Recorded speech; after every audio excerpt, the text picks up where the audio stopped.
Or tomorrow, sunshine, 60 degrees, Martin Luther King Jr. Day. We're going to see temperatures in the low 60s and mostly sunny skies. Look at that as we head toward Wednesday, Thursday, and Friday. Whoopsie. You're fired. Goodbye. Ouch. Good morning and welcome to the Opie and Anthony program on XM Satellite Radio. That was a year ago? Obviously. That we played that clip for the first time? Wow. That went quickly. Yeah, that guy fucked up. Are they doing 2 of those a year now, Martin Luther King? Is that important? Because that seems like half a year ago. All right. Guy fucked up and he was out the door pretty much that afternoon. He have a new job, or is that it for him? Jimmy the Greek and his ass right to the grave. I have no idea what happened to that guy. Poor guy. Poor guy. How do you go for that next job? What was your last employer? I was at W blah blah blah News. I was the weatherman over there. Okay, a reason for leaving that job? A little problem on air. What was that? I said Martin Luther Coon on Martin Luther King Day. All right, well we'll call you. And they never. Why don't these motherfuckers ever fuck up white people's names? See, this is why I'm here today. Just to make sure white people behave themselves on Martin Luther King's birthday. We have to behave ourselves. No one ever says, hey, today's George Washington Faggot's birthday today. Why are they always frauding and slipping with niggas? I don't understand it. They give him crap about the wooden teeth, I think, is that thing. And, well, President's Day, right? Isn't that coming up soon or something? I don't know. Like they want to lump it all into one thing. But Lincoln's getting a little abuse on the History Channel. I gotta watch this. See, look, what is the correlation between Lincoln and him getting a bad rap? He helped niggas out. Now they gotta expose him for the nut case. He was a schizophrenic. He's a fucking nut. They're like he was waging 2 wars, one on the battlefield, one in his head. I know one in his head was helping those niggas be freed. On the morning. What a mistake. On that dreadful morning in 1964, he woke up and said, I freed the what? Lord, I'm glad he was crazy. Woo! I still be picking cotton. If that white man wasn't crazy. Of course he was crazy. Look what he did. Look what he did. He freed the slaves. Freed the slaves. Right at the peak of the slaves. Right when we needed them the most. Do you see why we don't like white people? Do you see? Let Lincoln be. How long has he been dead? How come you can't talk about George Washington used to fuck rabbits or something? Give us that first. Never did anything bad. You know what you should do to make it not fucked up? Just all the presidents. How many was it? 60 or some shit? I don't know. It's been a few. 40-something. 40, yeah. 40-something. Just do like a succession of specials of how fucked up they all were. Every single one of them. And just get, and the 16th week is Lincoln. You know what I mean? Just talk about Quincy Adams, but don't just say Lincoln was a crazy motherfucker. He freed the slaves. Do something else. Somebody else. Just for a second. Do you know that absolutely was not a noble thing that he did? Like, it wasn't out of nobility. I've seen so much on this and read so much. It was absolutely the fact that it crippled the South.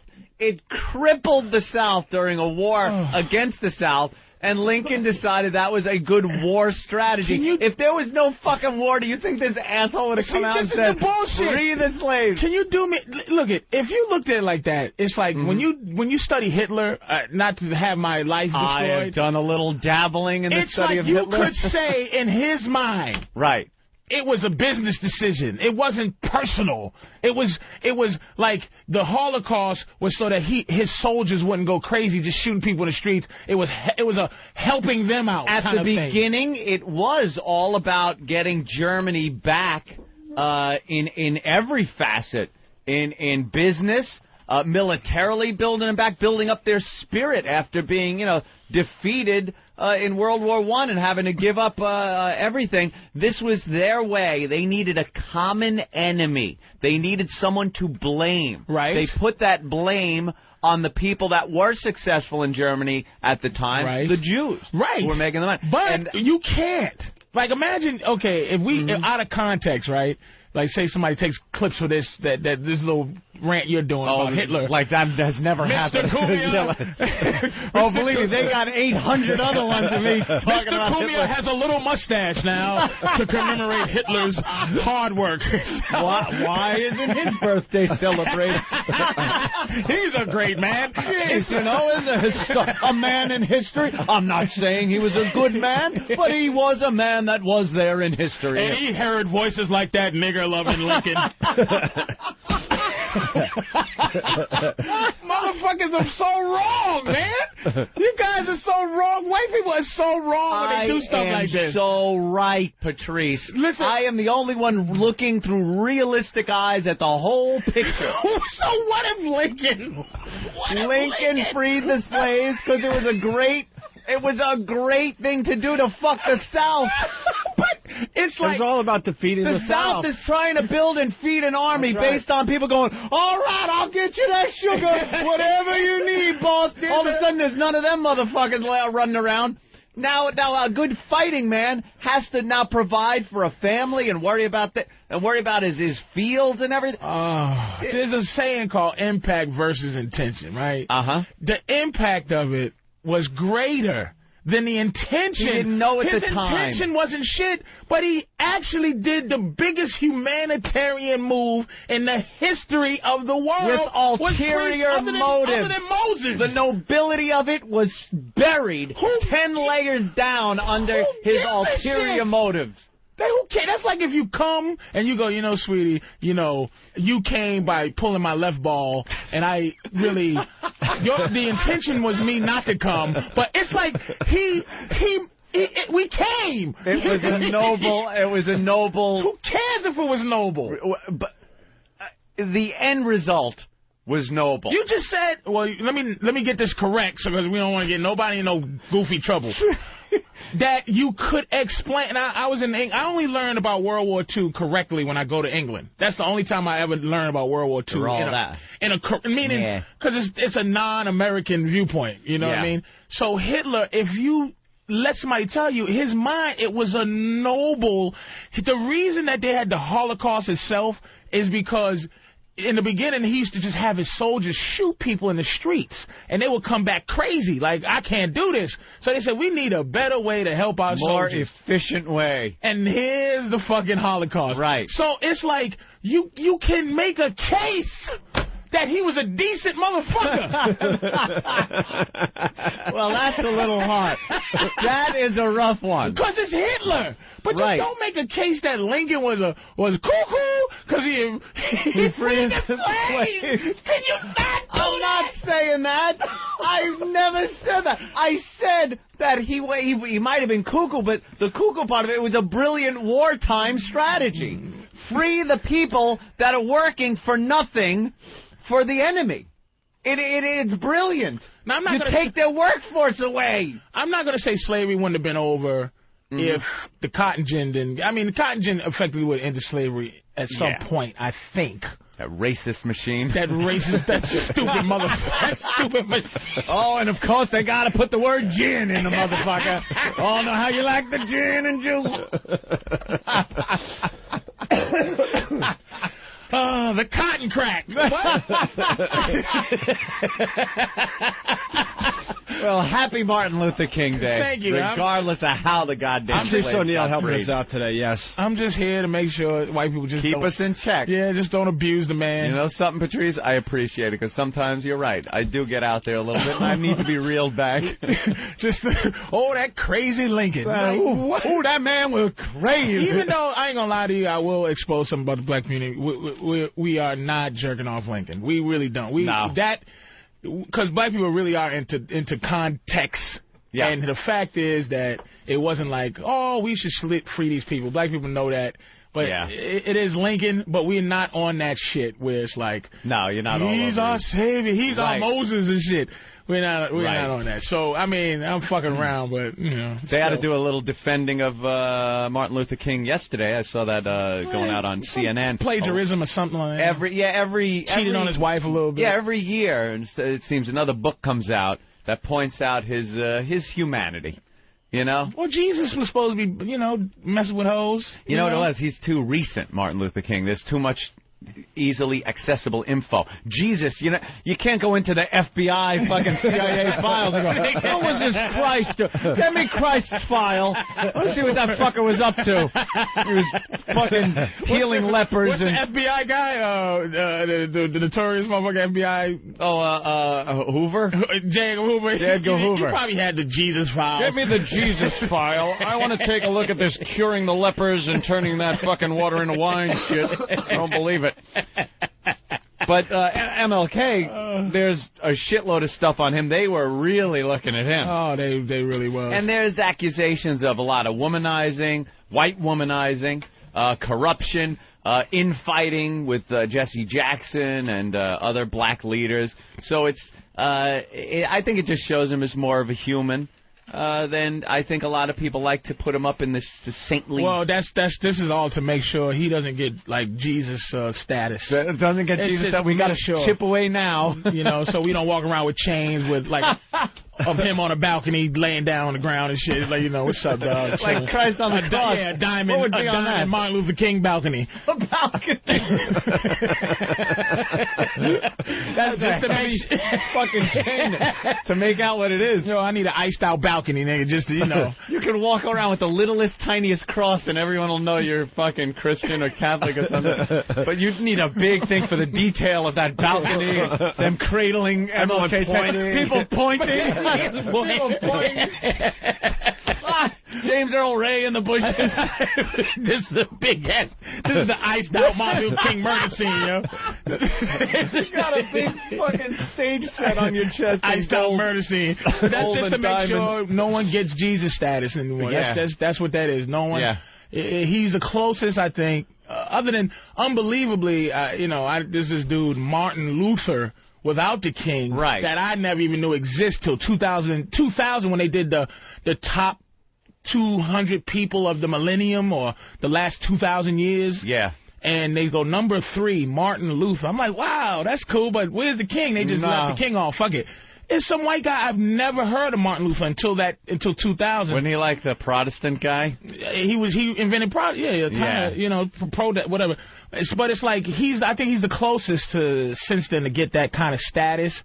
But Martin Luther King, they're gonna make sure that he's not gonna get like Jesus status. Now they got to keep undermining him a little bit. They got to, because 1,000 years from now, it's like, oh wow, he really is. Black people's plight is really like the Jews in Moses' time during the slavery. And they don't want us to change that into that. You ain't toting no fucking block up to the top of a pyramid. Who gives a shit? They built the pyramids for half a week. It was half a week. Now you talk about some fucking... We didn't tote no fucking... You talk about some fucking slavery, my friend. That was slavery. Let me according to Charlton Heston's movie, from what I watched. Right. Was that Ben-Hur or the Moses one? It was the Moses one. All right. Now, 10 Commandments. Edward G. Robinson.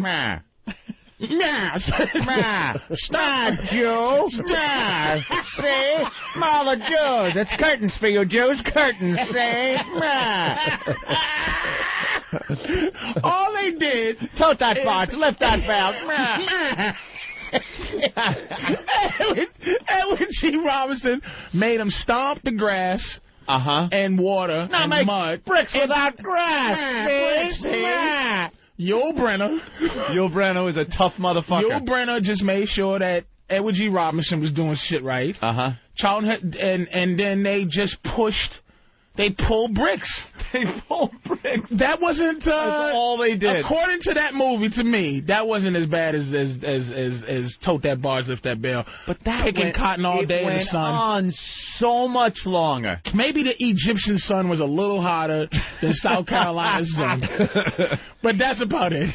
And I defy you to find a house nigger back in those days either. Yeah, no, you did. There were like eunuchs or something. They were house. What Egyptians? House my Jews? friend. My friend. Yeah, my friend. My friend. You come in, please. my friend. Cook the pita bread, my friend. That's where the origin of my friend came from. Was back in Egypt. My friend, no, please, my friend, don't. My friend, don't.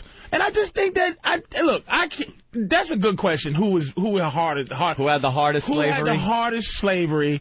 I would say, I don't know how long slavery went on for the pharaohs. It couldn't have took 400 years to build those pyramids. I think they were enslaved for upwards of probably 1,000 years. I think it was a long-ass slavery that went on there to build those fucking pyramids. At least they had one job to do. Just build ornamentary. When you get this done, we'll let you go. We need some pyramids. We need a sphinx. We need a fucking tribute to Ra over here. I need the sun god motherfucker built over here. As soon as you guys complete, you can go home. Who was in charge of the nose on this motherfucker? It fell off. You call that a nose? You call that shit a nose? It fell right off. We didn't have the straw for the bricks. Edward G. Robinson was very greedy with us.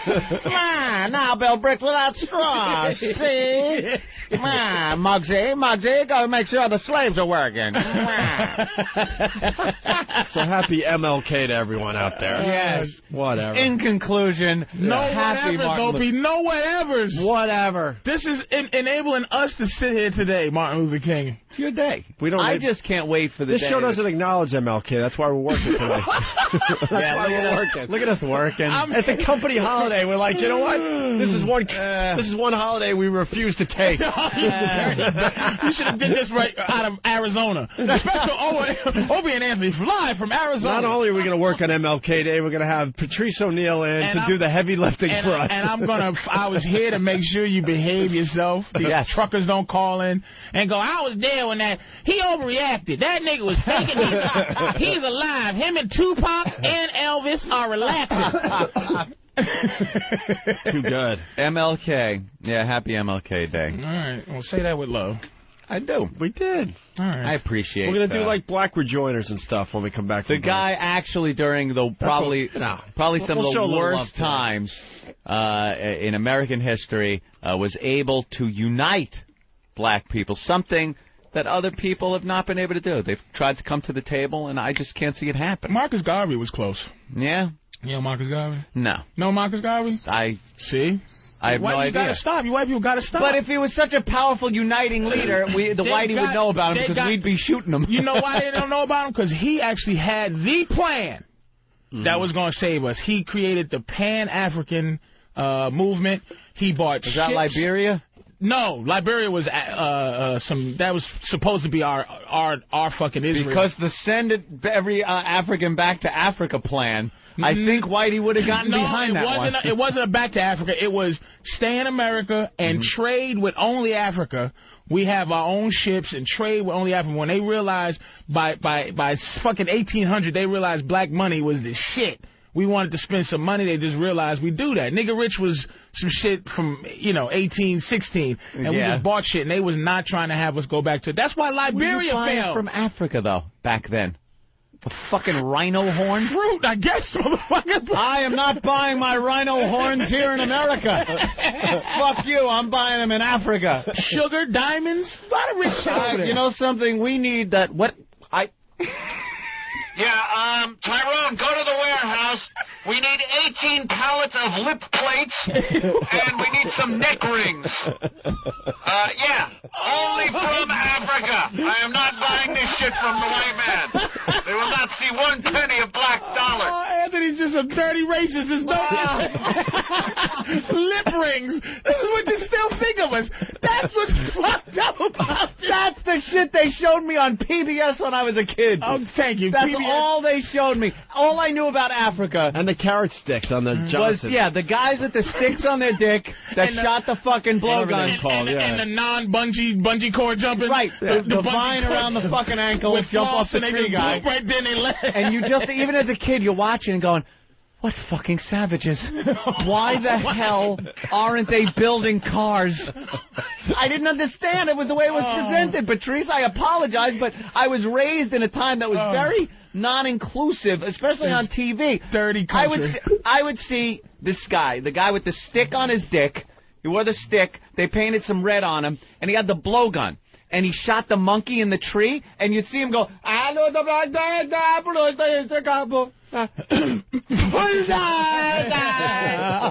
the monkey fell out of the tree, and he tied the monkey's tail around the head and carried it like a purse or something back to the camp.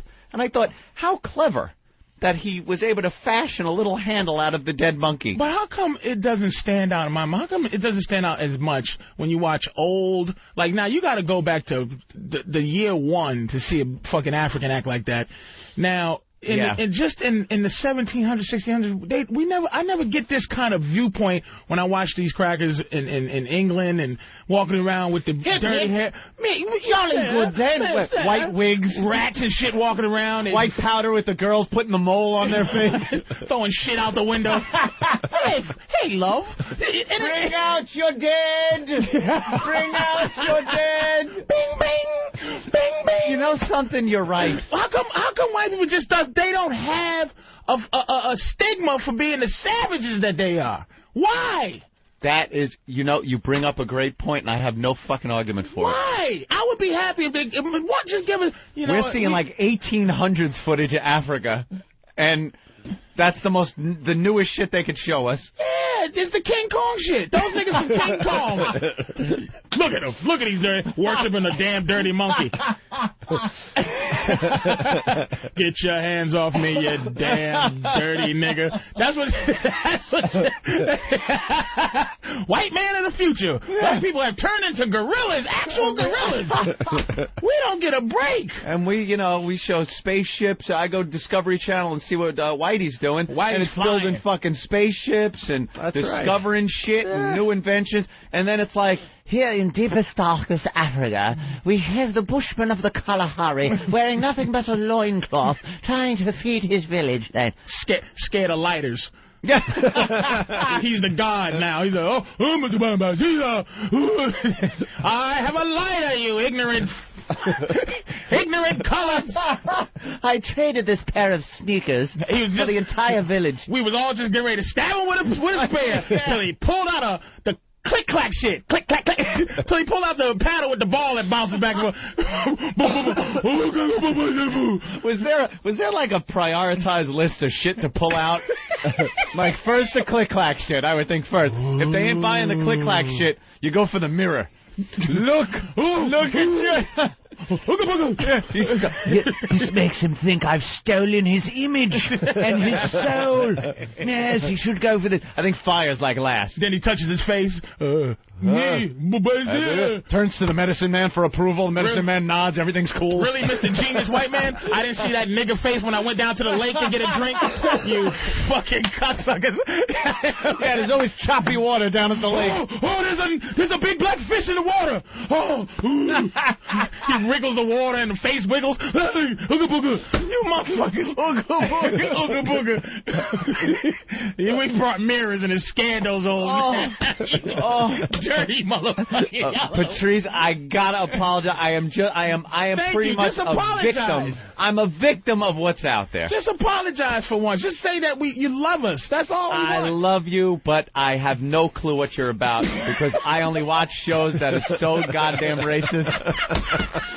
And now they're going to take the one nigga lover that was associated us with is real heavy and turn him into a nutcase. Yeah. Honest Dave. Oh, I think the graphics was like a little cuckoo coming out of his head. Lincoln, cuckoo. They're probably going to tell everybody that no one wore hats like that back then. It was just him. Imagine how ridiculous you look if just you walked around with that fucking stovepipe hat. There's a little-known fact about Abe Lincoln. He was the only one wearing that fucking thing. He used to point and laugh. They compare him to Hitler. Notice that? Hitler, the only one with that mustache? Yeah. Lincoln, the only one with that hair. Oh, there you go. Lincoln told John Wilkes Booth, just shoot me in the head, because I hate this ugly bitch sitting next to me. He committed assisted suicide. God bless that Wilkes Booth. Wonderful chap. All right. Good man. We're going to take our first break. All righty. How are you, Opie? I'm just going to be hanging today. Yeah. I'm Everyone's commenting on Pal Talk that you have your sick hat on. Oh, my God, do your I? Your sick hat. I'm a lot better than last week, but I'm still... well, obviously. I'm still like 7... I don't know. I'm about 70, 75%. Yeah. Almost back up to speed. You sound good, your voice. Every fucking year, I'm like... I was telling Patrice in the office, I get the flu every fucking year now, and every year around late September, I'm like, I got to get that flu shot and just fucking get it over with. So Didn't you get one this year? No. Oh, you didn't? I blew it off. Yeah, you're the kind of guy that just needs that flu shot. Yeah, because I get hit with this every fucking year now. And last year, I played through. I played with it. It's best you don't take that flu shot, man. Your immune system is... I played with it last year, but this year I got hit hard, and I was like, fuck that. Maybe you should go to BJ's and get that 75-gallon drum of blueberries, you fucking Captain Healthy. This motherfucker. Priest just railed him this morning. Granola sandwich, please, made out of... I knew I was on home. whole wheat bread, and... I knew I was home. I come into the office, and instead of getting a little sympathy from everyone, I was like, bam, just getting the shit kicked out of me. Yeah, because people don't know. Opie comes in here. I've never seen anybody eat like him before. First of all, before he comes in here, he didn't take a cab or drive and have dropped off in front of the building. What, today? The motherfucker rollerblades. Oh, no, not today. No, not today, Yeah. but he rollerblades to work every day from the Upper West Side. So you're Which is moving, at least 30 blocks away. You're getting some exercise, and then it's a whole day worth of grazing on healthy stuff, which is nothing. There is absolutely nothing wrong with that. But here's the problem: I'm still rollerblading. Yeah, not today, obviously. 15 not degree anytime weather. soon. I'm taking at least a week or two off. There was some cold fucking days where you came in here with your blades in your hand. It was like under 20 degrees, and I was rollerblading still. I'm not saying eating healthy is bad, but dude, I eat pork a lot, like, you know, and it's like, I'm not that well, but I don't get sick, like. Yeah. Like, I don't get sick like that, man. But I work out hard and all that, so I'm always knocking down my immune system. I'm stupid. Why is being healthy destroy the thing that keeps you healthy? I don't know, man. You know what? You gotta open your body up to shit in order for it to know how to fight the shit. You gotta expose yourself to some nastiness. He has no practice. His body has no practice in fighting. Right. You know what I mean? When you're eating fucking yodels, ringdings, and nastiness, your body has to fight that shit. So it's got to build up a little battle plan. Steve-O was on our show, and he said that when he goes to these other countries, he drinks the water to build up his immune system. Yeah. Smart. You can throw up once or twice, but then after that, it's like... But it was better than staying home. Holy shit, there's nothing on fucking TV. No. If I knew I was going to have a week off, I'd have gone somewhere. I'm like, I'll catch up on TV and this and that. Oh, my God. There's nothing to catch up Thank God for celeb-reality is all I have to say. Is that it?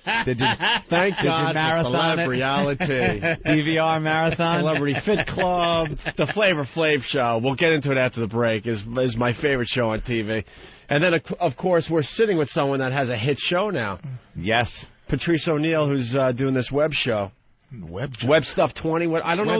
Web Junk 20. Web Junk 20 on VH1. You got to check it out. It's great. And it's a lot of the clips we play on our show. So. Yeah, that and a lot of the videos you get emailed to you and shit and just go, what the fuck?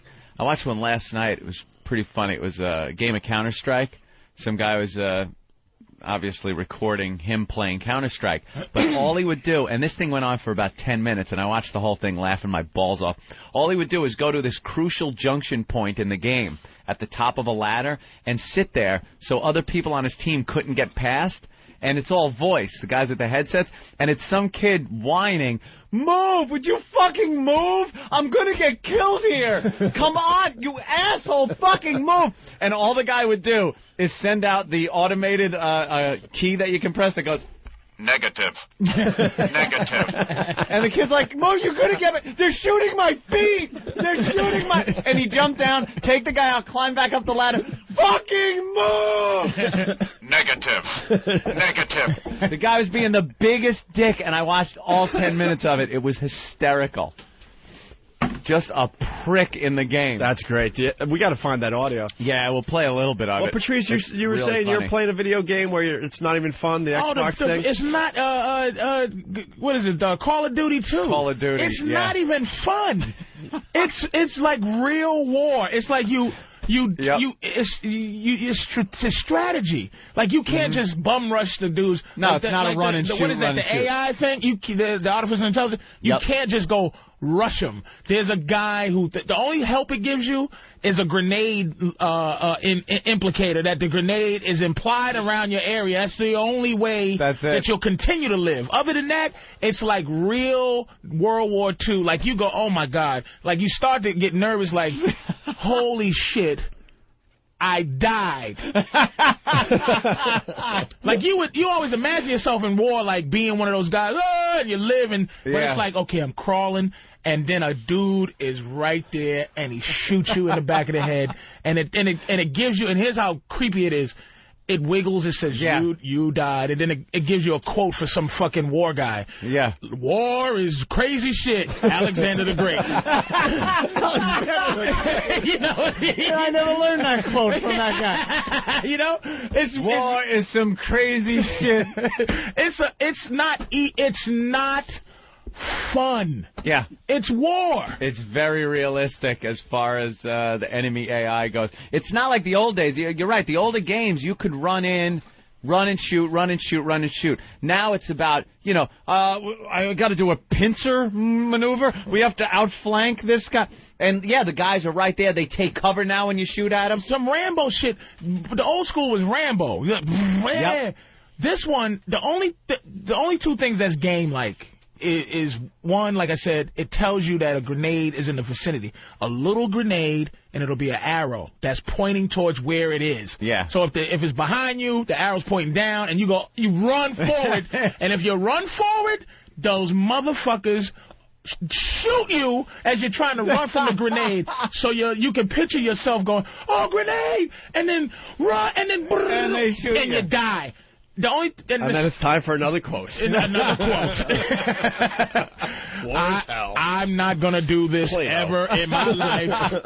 Winston Churchill. Right. You know? And the only thing that's like game-like, it gives you barriers that you can't go past. Yeah, like a broken down building. A broken building with a crack you can't squeeze through. You can't quite get through. Just to keep you on that thing. But other than that, dude, it is. And then the illest thing about the game, okay, two or three of you, you always got 2 or 3 friends. Yeah. You're in an abandoned building, and it says, okay, hold down this building until such comes. And usually in those old school games, you just pick them all, blah, blah. These motherfuckers, dude, you hear,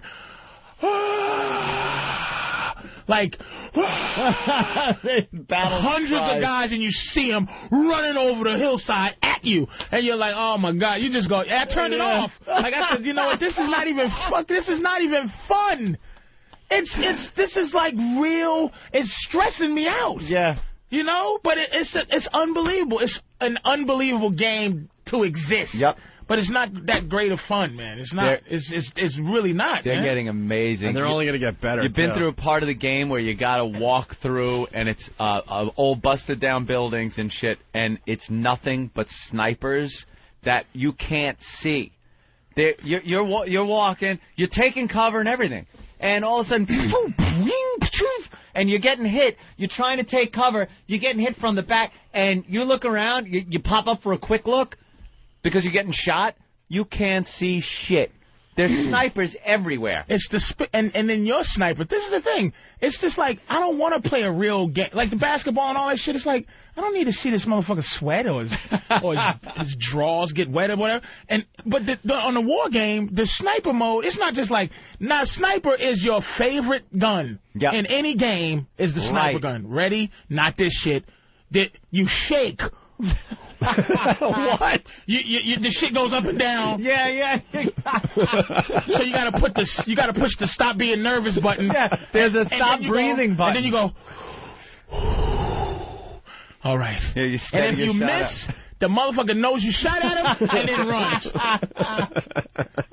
They know he's coming to find you now too. Love it. And he's coming to get. They find your. They say it came from there. Yep. They'll go tell the AI go say it came from that building over there. You gotta move around to the other end, and then there's no pop. Nope. You gotta okay. Remember Barry Pepper from Saving Private Ryan, and he just, God, Lord, heaven, Lord is my Jesus, shepherd. Lord, my shepherd. Bow, okay, Lord, please, Jesus, oh, come on, baby, you got, and then the tank goes, he's over there. Yeah. Oh shit, Run. Blows his ass right out of the tower. It's unbelievable, man. It's unbelievable. I don't even want to hype up the game that much. But it's like, it really says, oh, my God, I would have died many times. Yeah, the old games didn't do that. These ones, they're really starting to immerse you in the game. It gives you true immersion. There was one I played a while back, and I think it was a Call of Duty one, where you're in the amphibious vehicles and the boats pulling up to Normandy, the beaches of Normandy. That's Medal of Honor. Medal of Honor, D-Day. Oh, yeah. So you're in the boat, you look around at your fellow soldiers, and there's like the guy just sitting there kind of smoking, and then you look around and there's a scared shit guy who's just sitting there shaking, like with the most frightened look on his face. So you pop up to take a look. Right when you take a look, there's another boat next to you, just gets hit by a shell and bodies go flying. And you're like, wow, this is some fucked up shit, and I'm not even on the beach yet. You hit the beach, the door comes down, you run out, everyone next to you is just getting mowed down. You got to take cover. You take cover. There's a guy, like, just freaking out. There's limbs blown off, people yelling for medics. And you're like, this is a fucking game.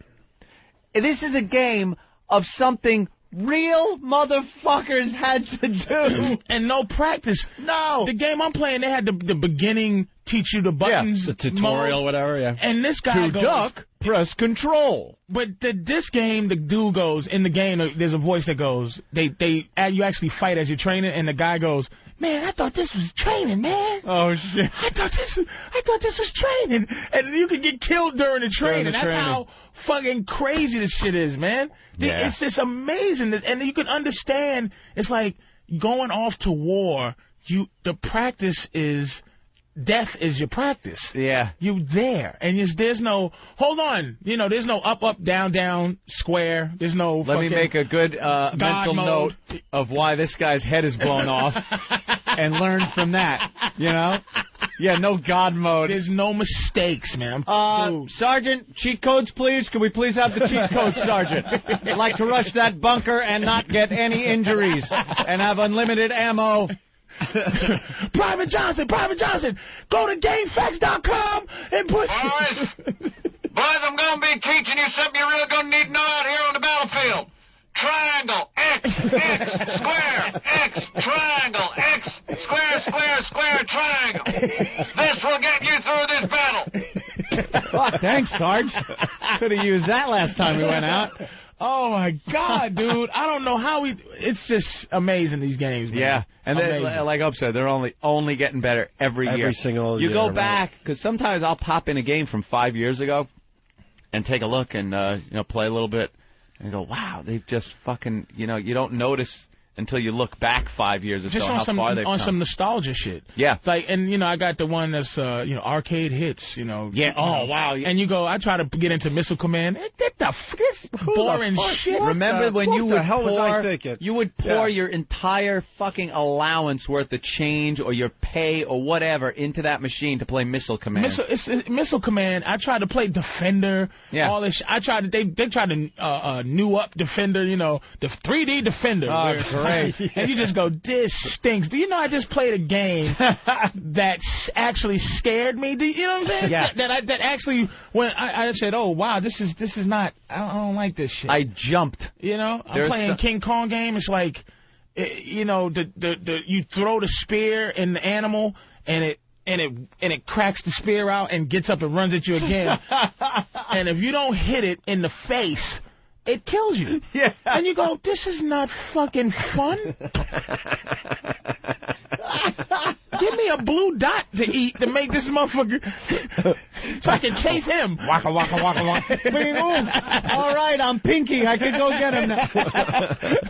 That shit is over those days. But these games, dude, it's like they're not fun. I'm playing basketball, and I'm going, it's nothing... Xbox 360 is it's only the graphics. NBA 2K6 plays exactly like the one on the regular Xbox, except for it's a lot. I'm like, wait, is this guy gradually Is his ass sweating?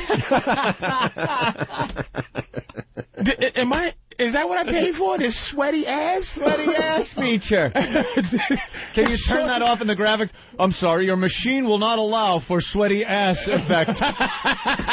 Please turn down your settings. It's like, am I watching this guy like actually miss free throws like he really does? Like, and it's like a new free throw feature where like. You know, before it used to be like, okay, you hold 2 buttons and then something has to line up, then you let it go. Now it's like the way they have the sticks, you got to move your hand like the motion that he would shoot. Oh, and if you don't get, the worse he is, the more precise your motion has to be exact with his hand. And it's like, this is not fun. Like, this is not fun. They have done a great job of figuring out how to interpret your movements with a mouse and a keyboard or a controller on an Xbox into games like basketball and golf, things like that, where it makes sense because you think, how am I going to swing a fucking golf club with a keyboard and a mouse? But they figured it out and really got like where finesse matters and, you know, little fuck-ups really magnify on a golf course, you know, just like they do when you're swinging a club. That's what I played all week, the Tiger Woods, actually. Did you? Tiger Woods. Is that good?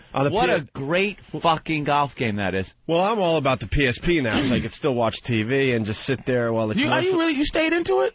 What? You stayed into it, the PSP? Yeah, I like the PSP. Because you could lay on a couch and play, and you could still watch TV and do whatever you want to do. You know? Graphics are great on it. It's amazing. I mean, obviously the graphics are better on the computer and the TV, but it's really, it's right there, and actually. they're committed. Yeah. They're committed to that thing, because they got movies out for that. Yeah. That's like the whole section. I committed to the Tiger Woods game while I was out sick last week, and just like Anthony was saying, if you don't have the rhythm of that thing down... What a fucking pain in the ass. It's amazing, this shit. It's just... I love it. But I guess the Xbox is only, you know, it's just like, oh, you can see the gleam in his eye. And then it moves exactly like the NBA. So you're like, okay, where's the speed up? No, ain't no speed up. You know, there's general manager mode where it's like you make trades. And I go, okay, you know what? I'm going to put Kevin Garnett on Cleveland, and they go, will not accept trade the salary cap. I said, who the fuck is playing this shit? Salary cap, fuck the salary cap, motherfucker. I said, nigga, I want Kevin Garnett to play with LeBron James. We will not. And that's why there's no black GMs in the NBA. Nigga don't know a salary caps. a white feature takes over. I'll do this, don't worry. You got to go into black mode. You can buy a new hat. A new hat that you put on, you plug into it, and they pat you on the head like, I got this, don't worry. I got it. I got this, don't worry hat. Sit back. My fucking game. I should be able to do whatever I want. Yeah, it's like, this is a game. That's funny, man. It's funny you say that, because with the Tiger Woods, you know, I just want to play the stupid golf game. I'm sick on the couch. But you have to buy all the items to make yourself better. It's like, I have to pick out a fucking watch so I can hit it 5 yards further? What? I just want to fucking play You need your rollie, man. Right. So you got to get, like, the right watch. And then if your shirt doesn't match your pants, it's like, you know, now you can't drive as well. What? And the clubs. All I know is the putter and the big fat head club. Yeah. It's like, okay, use the 14 iron to hit it between 25 and 46. So it's like, you need the right club. It's so stupid because you got to go shopping in this Tiger Woods game. I don't want to go shopping. I just want to play another round. Go to the pro shop. Cough up some phlegm, play around, and fucking sleep a little bit. Now I'm shopping. You can buy rings and watches, and it's because you won your last game. You have to get the right sunglasses, and then, well, if you got the Nike stuff in your bag, you want the Oakley sunglasses because then you make more money if you win a tournament from sponsorships. It's like, I just want to fucking play. And you play better with the, you know, you got the Wilson cleats, but you know what? You ain't good enough, so you got to buy Johnny's. You're not good enough yet. One-cleat sneakers, and you know, your dig is not as good as if you buy. Exactly, man. It keeps you playing. It keeps you playing the game. It's like an addiction. They want you to have to reach the next level, the next tier, the next plateau. Unbelievable. So you gotta keep playing. That has to interfere with the exercise of. That has to interfere. Like, why play real Like, why be real? You know, these things are so real. It's like, why even? Why bother? Well, that seems to be a problem that's perking up. They had some kid over the weekend. I read a story on Drudge that he had this chronic head shaking. His head would just fucking shake. This little kid, like 9 years old or 11 or something like that. And mother took him to the doctor, and doctor asked what his daily activities were, and apparently 8 hours a day was playing video games. So he said, have him stop playing the video games, and his head stopped shaking. He actually got a physical fucking ailment from staring at these games and playing. Wow. His head would shake. Oh, my God. Let's say hi to Brian in North Carolina. Brian, what's up? Hey, man, what's going on? Hey, Brian. Man. Calling about the game Fear. I don't know, going back Fear? to the game companies, they're really just looking to scare the fuck out of people. I'm telling you right now, the game, I played the demo of it, and there's just parts that, you know, they sit there and have these creepy little fuckers coming out at you. And yeah. I don't know, I had to shut the damn thing off. Fear is a scary-ass game. The gameplay itself, the only bad thing about it is the levels are pretty repetitive. You like, if you play one level, you've played them all. Pretty much. But scary shit. You're walking around these old creepy, and they've gotten the music into it, where, you know, you'll walk through a door and hear, what the fuck's going to happen? The hallway starts stretching out a little bit, like they get these special effects going. You walk to the end of the door, open it, and you'll hear like, and this girl will just be standing there when you turn around. You'll hear a sound, because it's all stereo. So you hear a sound to your right, you turn your character right, and this creepy girl, you're dead. Like a It scares the shit out of you, and then she breaks apart into this black powder. And then it's like you're playing it. Yeah. You just go, okay, I can't even really watch. Like, Doom 3 has a character they created. It's called the Baby Worm. And it's a worm with a baby's face, and it makes that and it goes. I can't. Let me try to get. I don't want to blow the mic out. It goes. Oh shit! Baby worm. It's a fake cry, and then it's just a horrible scream, and they're little bugs, so you're shooting baby face bugs that you have to kill, you know what I mean? And it's flashlights, and it's just a little dark. It's just, you go, what? This is not fun. Like, I remember Asteroids, it was like, all right, the dopest thing to do for Asteroids was to push turbo, push the rocket button, and see how many times you can fly through the mud. Oh, yeah. Before you get nailed. Oh, here go the little ship. I got the little ship, motherfucker. Yeah, I'm good. Now it's no scores. The games don't even have like a health meter. You don't have to pick up health packs anymore, because in real Vietnam or wherever the fuck, they didn't have health packs. No health? What, no fucking health packs? Some VC shoots you, you're dead. You're dead. There was one game I played where, there was a medic. You had to keep the medic alive because that nigga had the health. Right. So it's like you get shot once in the arm, you got to heal yourself because you're bleeding. So you got to go get the medic. Go to the medic. Keep him alive. And it's just like, why? Why? Why? Are you fucking joking? And they don't have, whoever's in charge of this shit out there for these games, please, can every game have a cheat code so I can have fun playing the fucking game? Can Halo get one, please? Can these games get a goddamn cheat code? I'm against the cheat code. You don't cheat code? I will sit there and toil through a game to get through it. You really, instead of cheat. You really are relentless. I can't cheat. I can't punch in the cheat codes for the games. I got to get through them. That's why I like every game to have a fucking save. At any point you want, not when you reach a checkpoint, then you get fucking save. I want to save it every day. Once I've saved 2 seconds after the last save sometimes. You get through a real difficult part of the game, boom, save. I did it once. I don't want to have to go through it 10 times. I did it. I got through that part. Why should I, if I get shot like fucking 10 minutes later, do I have to now run through this part of the game again? Well, that's a prerequisite now. They have all games you could just stop. There are some games, though, you got to reach a checkpoint before you're able to save it. Or you get 3 saves max per segment of game. Right. Fuck that.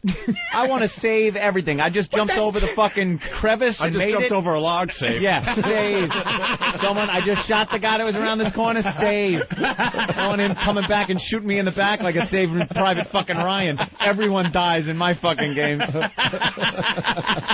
I just jumped over a log save. Oh, I don't care if some Nazi is sitting there going, with his hands behind his head. Boom! Dead. Save. That fucker ain't coming back. I'm never, ever seeing him in the game again. And they got games like that. It's moral code, like your morale. You can choose your destiny. Yeah. Shoot the German in his head. Right. Or let him go because maybe he's a good guy. And it changes you for the rest of the game. It changes your path. Whole life. Yeah. I shoot him in the fucking head. All the time. You got it. Let's go to Mike on Long Island. Mike, what's up? What's up, boys?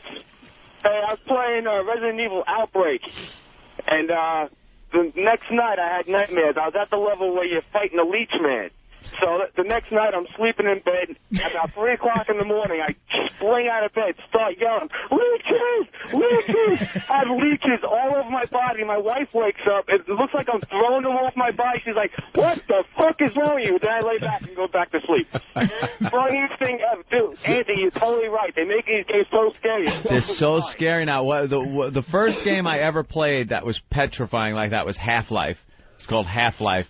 And it had a great story for the time, and this is like maybe 96 or no, 98 maybe. Half-Life was, yeah. The graphics were fantastic, gameplay, AI, everything. For that time, it was the game. It made Game of the Year in every friggin' magazine. I love the game.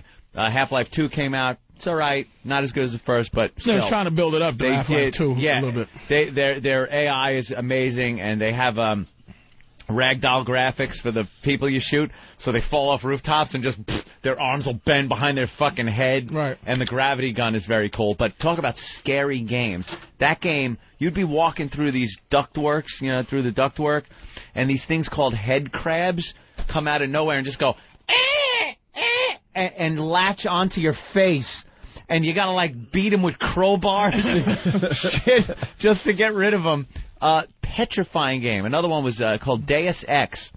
I heard of that. That was a good game, the original, not the second one. That didn't get no props, though. Nah, it had a lot of flaws, but it was scary. It was scary in a more of a sci-fi way. I had to get through. I physically jumped out of my chair.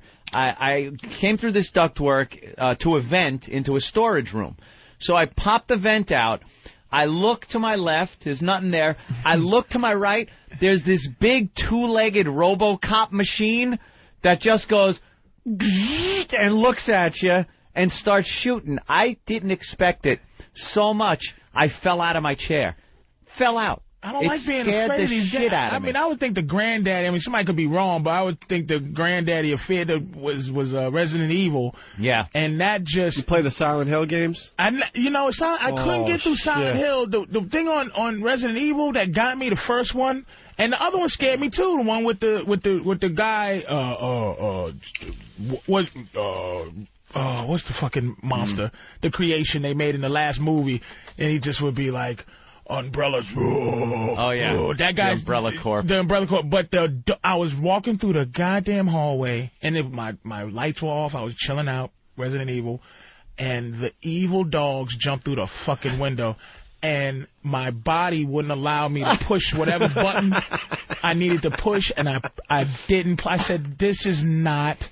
Why am I playing this? There's no way you should be afraid to play a fucking game. Yeah. And it just was scary. You know what I mean? And it's just nowadays, dude, I heard this thing Condemned. Bobby was telling me Condemned. He's like, dude, he's calling me, like it's a real murder. Yeah. Dude, and you're walking with a flashlight and these crackhead dude things. Yeah, Bobby's really into this shit. I'm like, man, I don't need that shit, man. I'm getting pissed off at this war game. I'm like, give me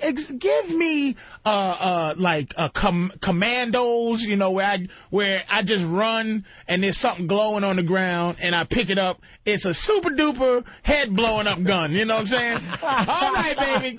And you just pick it up. Come and get me. Give me the super-duper. Give me this crazy gun. I'm going to find myself a big rock and hang out for a while. You know?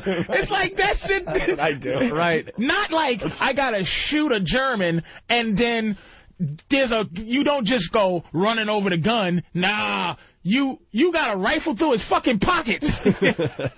While they're shooting. So you got to duck down, and the guy goes, go check his pockets. And you're like, okay. And you're looking, you go, I got a clip, so I can continue on. Yay! Yeah.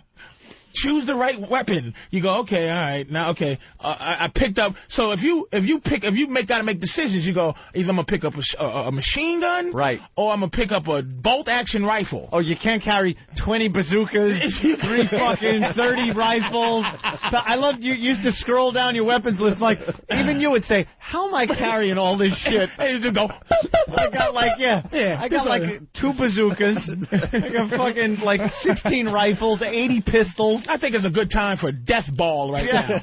Let me super death ball. Take this, motherfucker. I got 6 death balls. Here's how I'm gonna kill him. I'm gonna use tickle beam and then 4 death balls. It works all the fucking time, baby. You got an entire squad. Tickle beam. We really should take a break. All right. It's Martin Luther King Day. We got Patrice O'Neal in studio. He's got a great new show on VH1. We'll talk about that a little later. Also, you got to talk about your Boston trip. Oh, yeah. I'll tell you. We'll do that after the break, okay? Patrice has a story for everybody, and he'll get into that in a bit.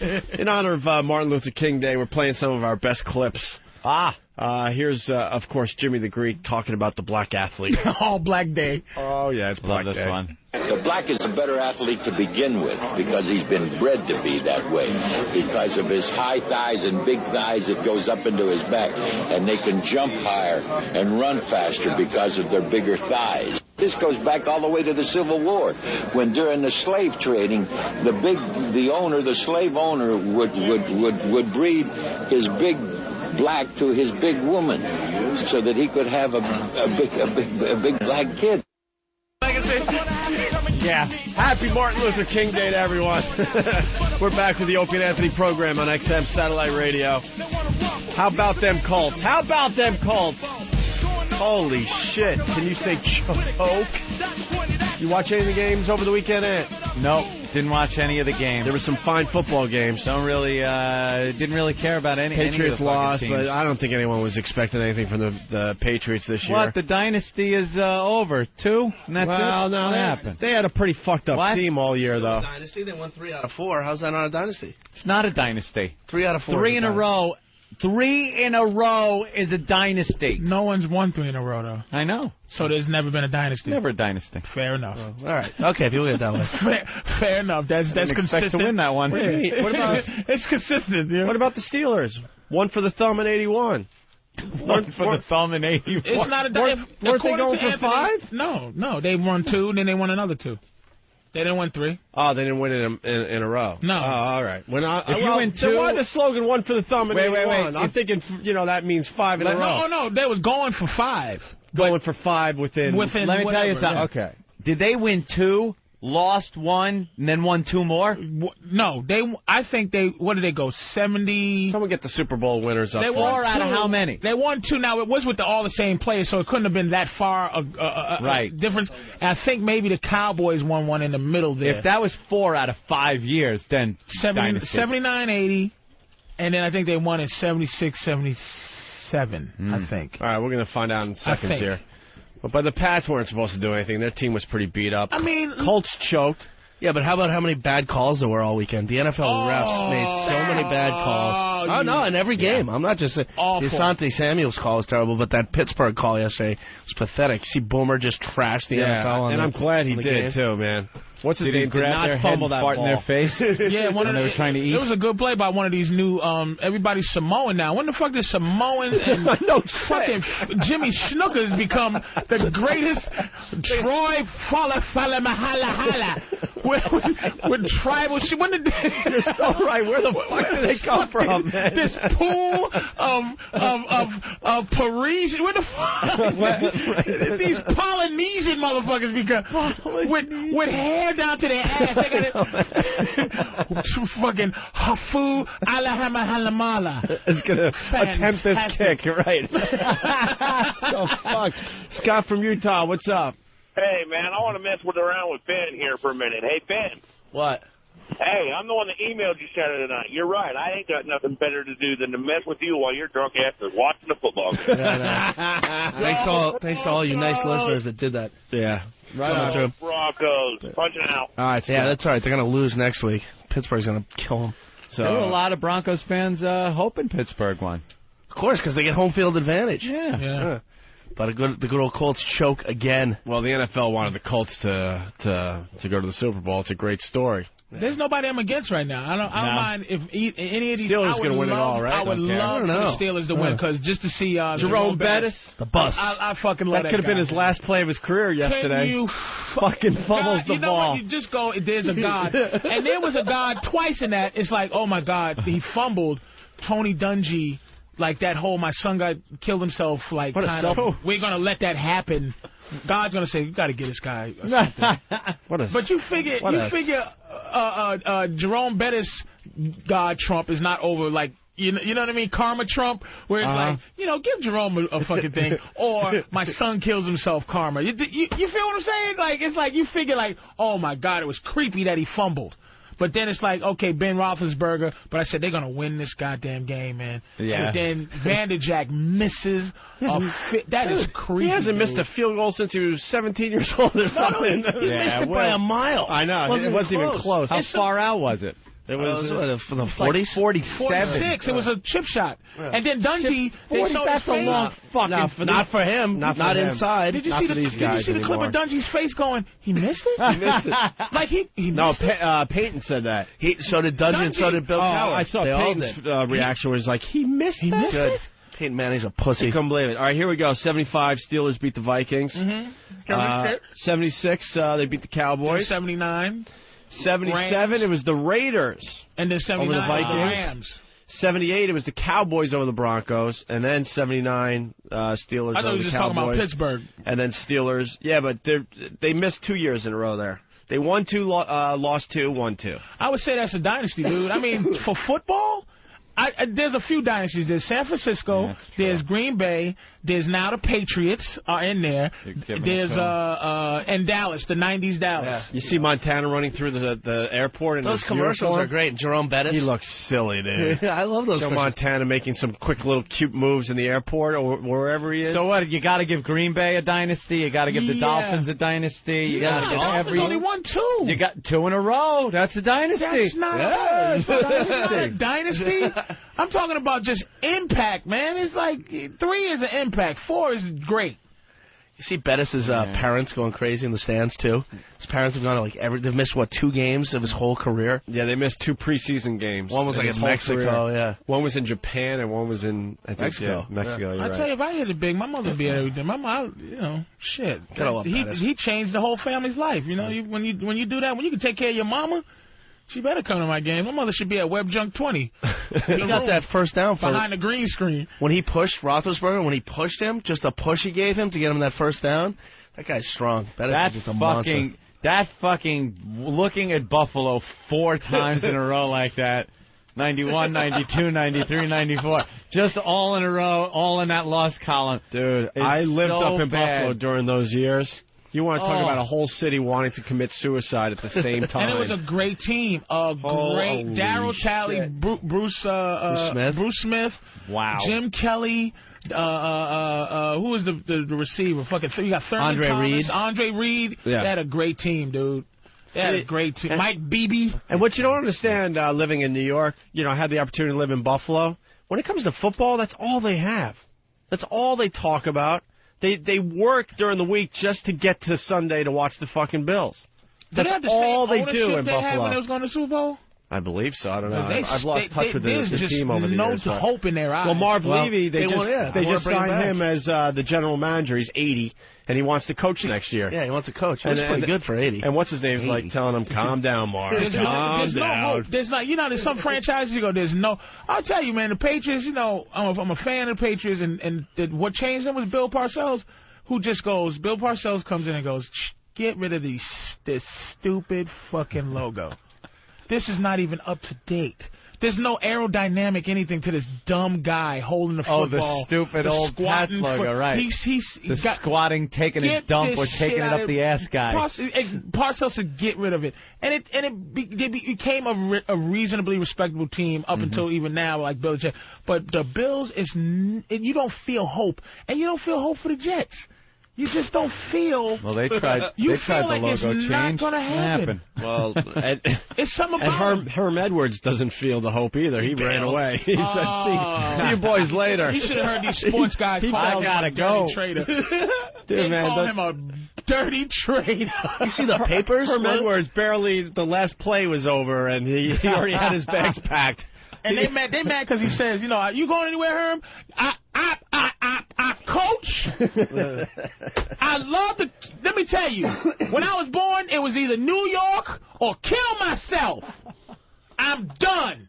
I am not. Don't ask me that question no more, baby. Don't. And he's a pimp. He's such a pimp because when he finally left to go to Kansas City, they go, you a lying hunk of shit, Herm. What's going on? He goes, let me tell you something. Here's something I learned back when I was a kid. Don't share nothing in your house. Really? That's what you learned when you was a kid, Herman? Yeah. You lying motherfucker. Exactly. Don't expose your bullshit. That's what I learned when I was young. Yeah, he didn't. We got to back up a little bit. They found the Counter-Strike audio you were talking about, Ant? Oh, they did. So what is this again? This is a little bit of audio of this guy playing Counter-Strike. And he's just a pain in the ass. And so he's playing multiplayer or whatever. Yeah, right? You go online and there's two teams, and you're going through these warehouses and ductworks and everything, and you're shooting the opposing team. Right. And this guy was fucking with his teammates. He'd plug up ducts where guys would try to move, and he would just block their way. And this one kid, he obviously just kept going after this one kid and blocking his way no matter where he was. And just annoyed the shit out of him. Here's the audio. Move! Can't stand in the road. You're going to get me killed. Move, please. Please move. I really beg of you. Please move. I'm just in your team. Please move. You big fucking bitch. Move.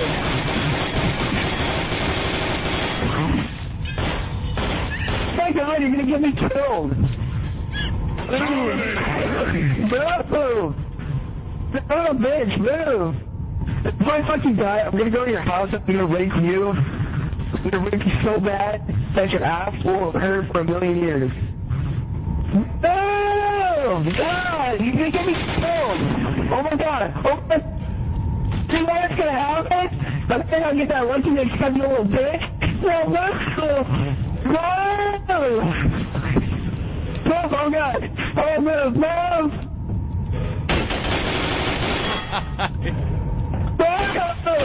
What's your fucking problem? Move! That was him going. Move! I'm so fucking sick of your fucking goddamn fucking shit. I'm gonna fucking fuck you up, you little motherfucker. You're gonna get me what? You're gonna get me killed. Move! Move! Oh my god! I'm gonna get killed. Move! I hear the guy just using the negative button or whatever. Negative. Well, it goes on forever, but the guy decided to be a complete prick and not move. And after he got the guy killed, he would just follow him around. And when he would go into a tight spot, he would follow him and then stop behind him. So whenever he met any aggression and tried to back out, he would just be standing there. And the guy's going, come on, dude, come on. Toward the end of it, he just gets so frustrated. He's like, dude, just move. I'm getting killed. They're shooting my feet. Patrice just turned us on to hotghettomess.com. Yes. And we found the audio. You're telling me this video clip that's on hotghettomess.com, we'll have it linked to opieandanthony.com later today, is the greatest video you've ever seen on the net? It is the without challenge to me, the funniest video I've ever seen. It's not even a close second to that. And what's the deal with this one? It's called Where's My Change? Where's My Change, and it's a little black kid cursing a Korean store lady out because he said he gave her a 20, and she said you gave me a 5 or something. Oh, shit. And this kid has the seasoned curse out ability of a 50-year-old man. A 50-year-old angry at white people man. Like, wow. Like and the kid can't be more than 8 years old. Can't be. And it's my just God, really? the seasoning, the grown upness. Like this wasn't his first time at the plate. His curse. It wasn't like it's like you don't even learn it from your parents kind of thing. It's an internal fuck you people kind of thing. It's amazing, this clip, man. Oh, this is good. This is for MLK Day. That's right. It's called Where's My Change? Bitch, I want my motherfucking money back. You only gave me $5. I gave you $20 motherfucking dollars. No, you didn't. You only gave me $5. No, I gave you 20. And I go sit here and argue with your flat ass face, homegirl. I want my fucking change back. Go home, or you only gave me $5. You know, I gotta get change back. You know what's the thing about y'all Chinese motherfuckers? Chinese? Me no Chinese, me Japanese. Don't I get that no? You got oh girl, don't be talking that little Japanese shit over here. This is America. America, that's I'm gonna blow this motherfucker up if I don't get my motherfucking shit. Don't I get that mo? Okay, go home. Go home. I'm gonna talk English, not this Japanese shit. Homeboy, go home. Well, I ain't leaving nowhere till I get my motherfucking change. You gotta tell me that. You don't sound like my ass. I want my fucking change. You gotta go home. Go home. Talk to him. Talk to him. My ass on the head. Get my fucking change. I ain't playing with you. Holy shit. Wait a minute, but there was a spot where he had left. And he came back and he said, give me my motherfucking change if I blow this shit up. And she goes, talk to the hand. She was so dismissive of him. But this little motherfucker, I've never heard a kid. It's the most seasoned curse out I've ever heard. See, that's what's wrong with you motherfuckers. He should be in a movie. It's genius. It almost sounds like they're acting there. That kid, it sounds like he could be in a fucking movie with Denzel or something. And just I thought it was acting too, but it was. If you see the video clip, oh yeah, it's a store. It's impossible to have did that shit. Well, a bunch of people saying it's a movie clip. Hold on a minute. That's not a movie clip. Let's go to Mike in Atlanta. Mike, what's up? Yeah, that clip y'all just played is from a movie called Living the Life. Living the Life? Is it a movie or a documentary? You're bullshitting. It's in Blockbuster. It's like a B-rated movie. Dude, is it a movie or like a documentary? Because that would make a big difference. No, it's a movie. It is a movie. God, to me, it sounds like it's acting there. Even though the kid's great because he's 8, but... it's genius. Are you serious? It's a fucking movie? You can go to Blockbuster and get it. He cussed everybody out. In the movie? Hold on. What's the name of the... Living the Life. Living the Life. And how'd you know? You just happened to rent it or something? No, somebody played that clip for me a long time ago, a few years ago, and they told me the name of the movie it came from. Oh, man. So I got to take back... Well, it's still funny, but shit, I thought it was real. Yeah. Son of a bitch. All right. So Chris is going to back Mike up. Chris in Smithtown, what's up? What's up? No, he's right. That's a clip. It's Living the Life. It's like 4 years old. The kid tears up everybody in every store. It's just, you can see it's completely acted, but it's fucking hysterical. Oh, crap. We'll have to get that movie. Eric, you got to get that movie and get the clips of this black kid. Oh, shit. All right. How come it ain't coming up on IMDb? All right, thank you. Because it's... Oh, wait, no, they got all the movies on IMDb, right? Just all right. Talk to the hand. Talk to the hand. Oh, shit. My ass, that's funny. All right. I guess it's less funny that it's a movie. Yeah, I guess. Patrice, you got to tell your story. Oh, shit. Dude, that is a funny fucking story, man. That is a really funny fucking story. Listen to what happened to Patrice since the last time we saw him. Yeah, it was like Christmas time. I had driven home, went to go to Boston for a second. So I'm driving back through Connecticut. You drive and you get that scared tired, like that tired that you go, oh my God, I'm getting ready to die. Tired. Like you don't have any more confidence in yourself that you can keep yourself awake. You're like, oh damn. It's cold, so all the windows are down. Yeah. Fucking Young Jeezy. Yeah, I'm up, motherfuckers. Blasting, punching your leg. And just that type of tired where I went to sleep a couple of times. Oof, so I said, I got to find I was getting ready to pull over to the side. Do you start having the logic in your head where you're like, I could close my eyes for 5 seconds? Man, not when you're driving. No. You've never done that? No, I've sat there. Oh, I've done that. Petrified, just like Patrice is talking. I think I could give it just 2 seconds. No. I sit there with your eyes open going, motherfucker, you gotta stay awake. You never negotiated with yourself? No, I have, but it's said, I think I could do a couple seconds here? No. Because you're so tired that your logic is starting to go? No, my logic goes in a different way, where you drive and your eyes are open, you're watching the road and you're going, motherfucker, stay awake, stay awake, stay awake, stay awake. Stay awake. All right. Stay awake. And then, like, the trees, road, sky. Yeah. And you're just out, and then, what the fuck? I was just telling you to stay awake, asshole. At first you're driving, and your hand is at the bottom, where your hand is pointed up, and you're controlling the bottom of it. Then when you get those scares, you put your left hand out the window, hang out the window, drive with your hand on the top. Okay, I'm up now. No, I'm that kind of horrified tired, so I gotta stop. I do the Harvey Keitel fucking Reservoir Dogs chant to myself. You gotta stay awake. Come on. I smack myself in the face. Stay awake. Stay awake. You're gonna fucking stay awake. I don't know. Like the truck drivers, they must know tricks to. Yeah, they know tricks. All right. It comes in a bottle. Or it comes in fucking a piece of tin foil or whatever the fuck. Oh, shit. It's called crystal methadrine. I really am a corny motherfucker. Because I'm thinking, boy, those guys, man, how do they do it? Cocaine! Coke, crystal meth, whatever keeps you fucking going. Whatever gets the load there on time. Oh, my God. Keeps you from wrapping up a family of 5. I'm sitting there thinking they must have, they channel Yum Curry, the magical truck god that gives them energy and strength. You know? Truck god. The truck god. Yeah, there's a truck god. You snort it through a straw, you smoke it, whatever. Oh my God! So I'm driving and shit, and I go. I see a McDonald's in the distant, oh shit, McDonald's fucking rest stop. Yeah. So I just do 95 till I get there. Pull in there, park. I go. Thank God.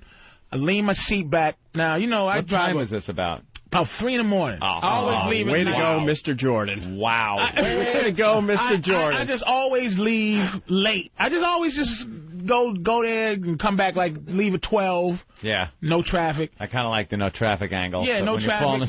Go down to Merritt or 95 from time to time. Yeah. So I park. I'm parked there. I put my seat back. Now I drive a Suburban, and it's niggered up big time. I got 22s just so don't fuck because I drive in New York.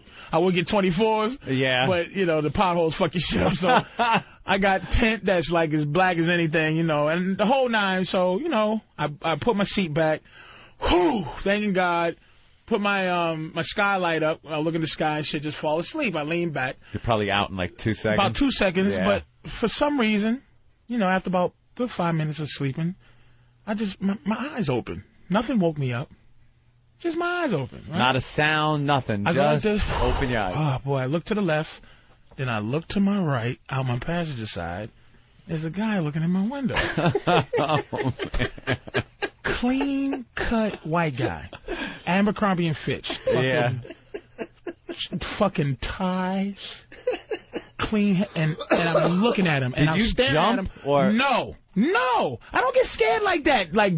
I can't fucking have movie anybody. fear fucks me up. Creepy shadow figures. But, people don't. Dude, fucking if I open my eyes and someone's there or something. You gotta try to stay cool. Oh. And I almost got raped by that big black guy. I had stayed cool. You gotta understand how tinted my windows are. Oh. Yeah. You gotta understand this. Now, I look at him to try to give him, for 30 seconds, we're looking at each other. Just kind of staring. So I finally go, okay, this nigga ain't leaving.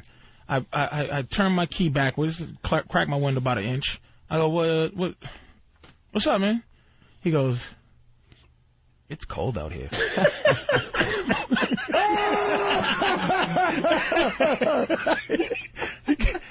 It's cold. It's cold out. I go. Cold out. I go. What? He goes. It's cold out here. And he tries my handle on my door. He pulls my door handle. Holy shit! It's cold out here. Pulls my door. I said, what? Well, go inside. I go, well, go inside. There's coffee in there. Now, I'm sitting there not thinking anything except for this is some crazy motherfucker who needs warmth. And I'm going, well, you know, I'm sorry, dude, but, you know, you're not going to warm up in my fucking car, you know? He thought you were a gangster fan. And so he walks away. I'm looking at him. And I'm still not, my energy still isn't like, what the fuck? I'm just like, that was weird. You That's know, a little odd. New York, right. you know? Yeah. So I watch him. This motherfucker gets into a Subaru Outback with a Christmas tree on top and drives away. And that's when the adrenaline kicked in. I said, this motherfucker. He was going to suck strange black dick before he went home to take a Christmas tree to his fucking family.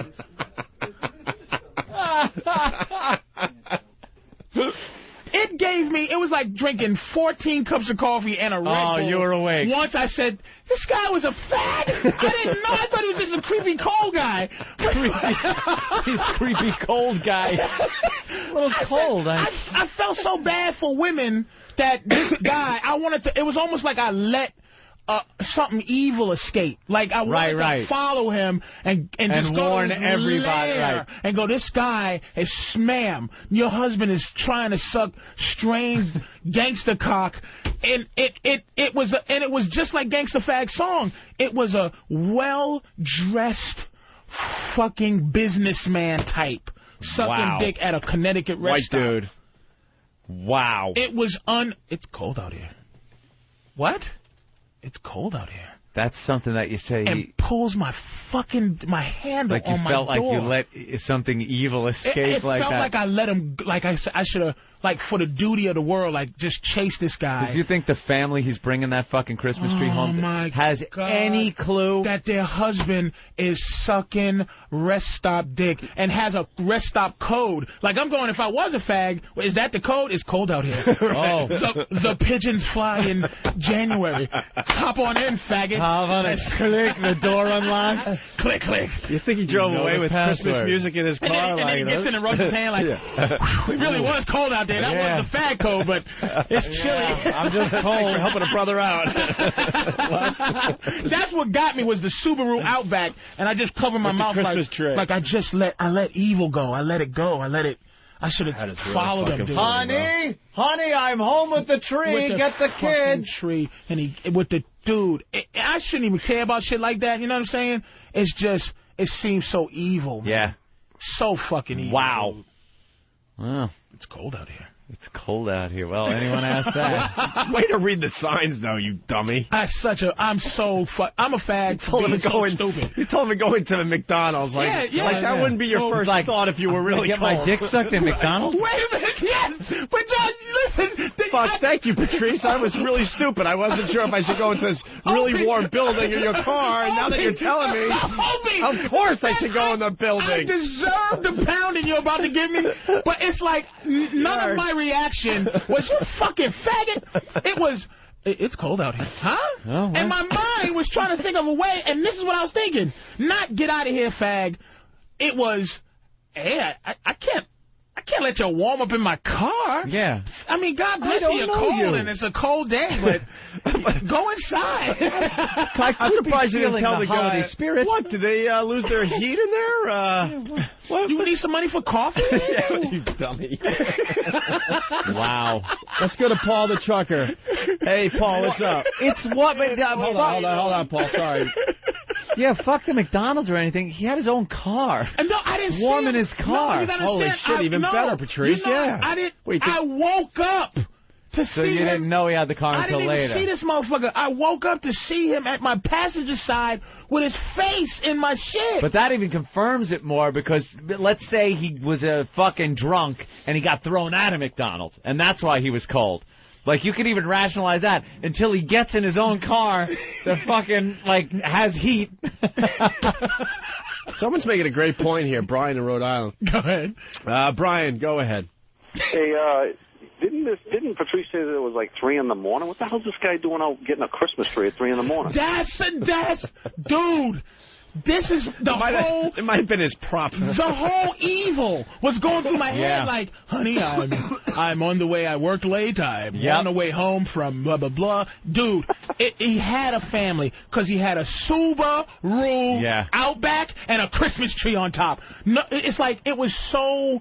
After that is when it kicked in. The creepiness of it kicked in then. And I thought of it. What the fuck are you doing out here with a Christmas tree at 3? You just coming in. Well, hey, it's 4, honey. You know, I picked up a Christmas tree from the all-night Christmas tree place up on Connecticut Boulevard. And this dude, it's cold out here. He was on some kind of fucking little business thing where he tells the wife, you know, I'm going to be working late. He's just perusing black men porno sites, getting himself all worked up, has the Christmas tree. 3 in the morning, he figures he better get home, and then he sees the rest stop.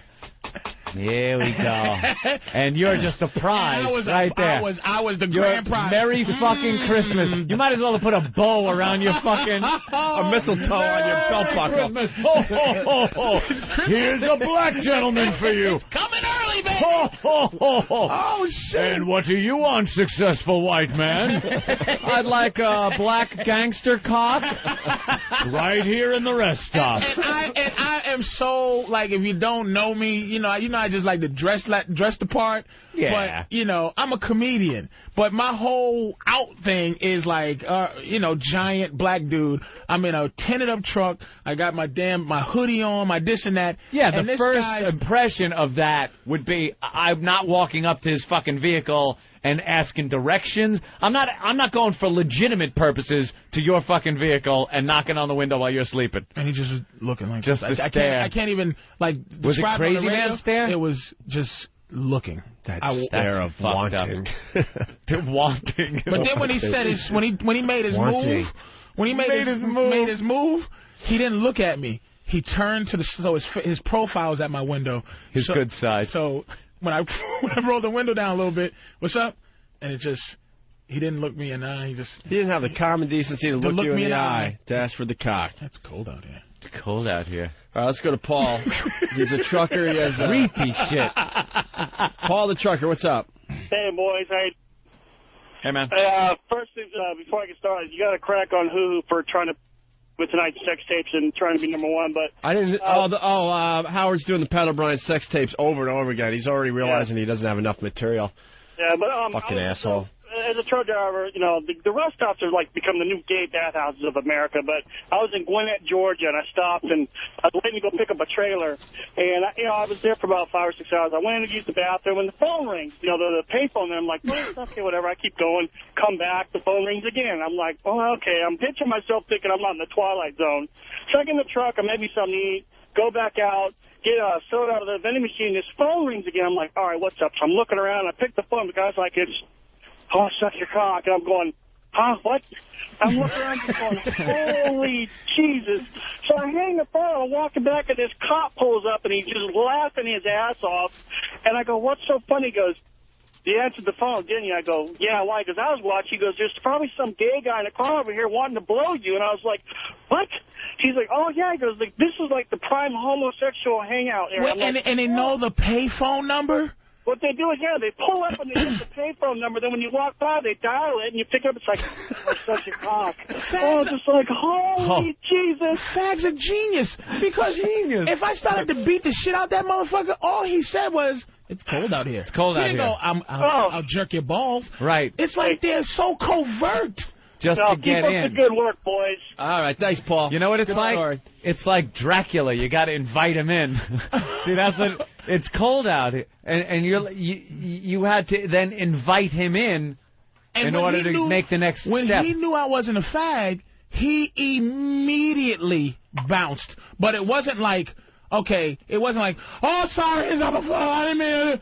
He left like, you ever see that thing in the Godfather where they say, listen, you don't run, you don't walk, Don't look no one in the eye, but you don't look away either. Don't look away either. That's how he left. He just goes, oh, all right, and walked calmly away, like almost like he knew I would be in shock if I wasn't a right. fag. Don't give you any time to really think about it. Just leave the situation. Let's go to Jeremy the trucker. Jeremy! Hey, what's up, guys? Hey, man. Hey, where's Jimmy's raise? Love your show. Where's Jimmy's what? Never mind, it's a Jeremy Sorry. from I've been up about a year ago, and Jimmy has brought it up on the radio many times, so it was a recurring thing that I decided to go with, and it failed miserably. Yes, Jeremy, what do you have? I got a story kind of similar to Patrice's, though it wasn't nearly as freaky because the guy wasn't pulling on my door handler. And I'm from Montana, and this happened where I grew up. Homos weren't even around me, so I'm like the biggest homophobe fucking walking around, right? And one day, I'm driving outside of Billings, and this car pulls up alongside me, and then he's just kind of hanging out there for a while. And I look over, and this guy's got a great big notepad, and he's holding it up on the passenger seat so it's angled up at me, and in big black letters, he's got BJ written on it. And it's like, it didn't sink in at first. I kind of looked at it like, and then when I caught on to what was going on, I'm like, this fucker! And I just kind of swerve at him, and he swerves away, and then he pedals on up the road. It's going to want to kill him. Jesus Christ, Starsky and Hutch. All the phones just blew up. Oh. I know that guy's story. What happened? Sorry, sir. They all just went bye-bye. Oh, yeah, shit. That happens with the phones here on the show. He's like swatting homos like you swat flies. All right, well. Oh, shit. We're on to something there. What can I tell you? We were going to talk about Flavor Flav. Oh, dude, that show. See, these guys aren't on the Flavor Flav show I'm watching yet. the Celebrity Fit Club. That's the one I'm watching. I watched the Sunday afternoon of VH1 just because I'm Celebrity part of the family now. Of course, now you got to the shows. Be familiar with the shows.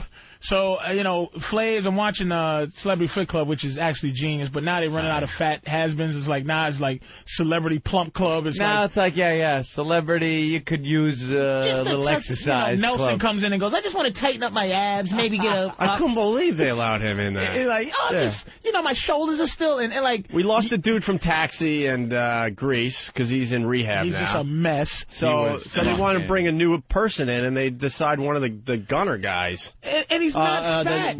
Nelson guys, whatever. Yeah. He has a little bit of the meat on the back thing, but it's like Young MC is like an in-shape middle-aged man. He's still huge, but he's got a little like old guy plumpness or whatever. The little girl from Parker's Moesha, yeah, she's just a midget. She's just short. Yeah, she's tiny. But I think she got a round little booty, and I'm gonna tell you. Yeah, but she had that made.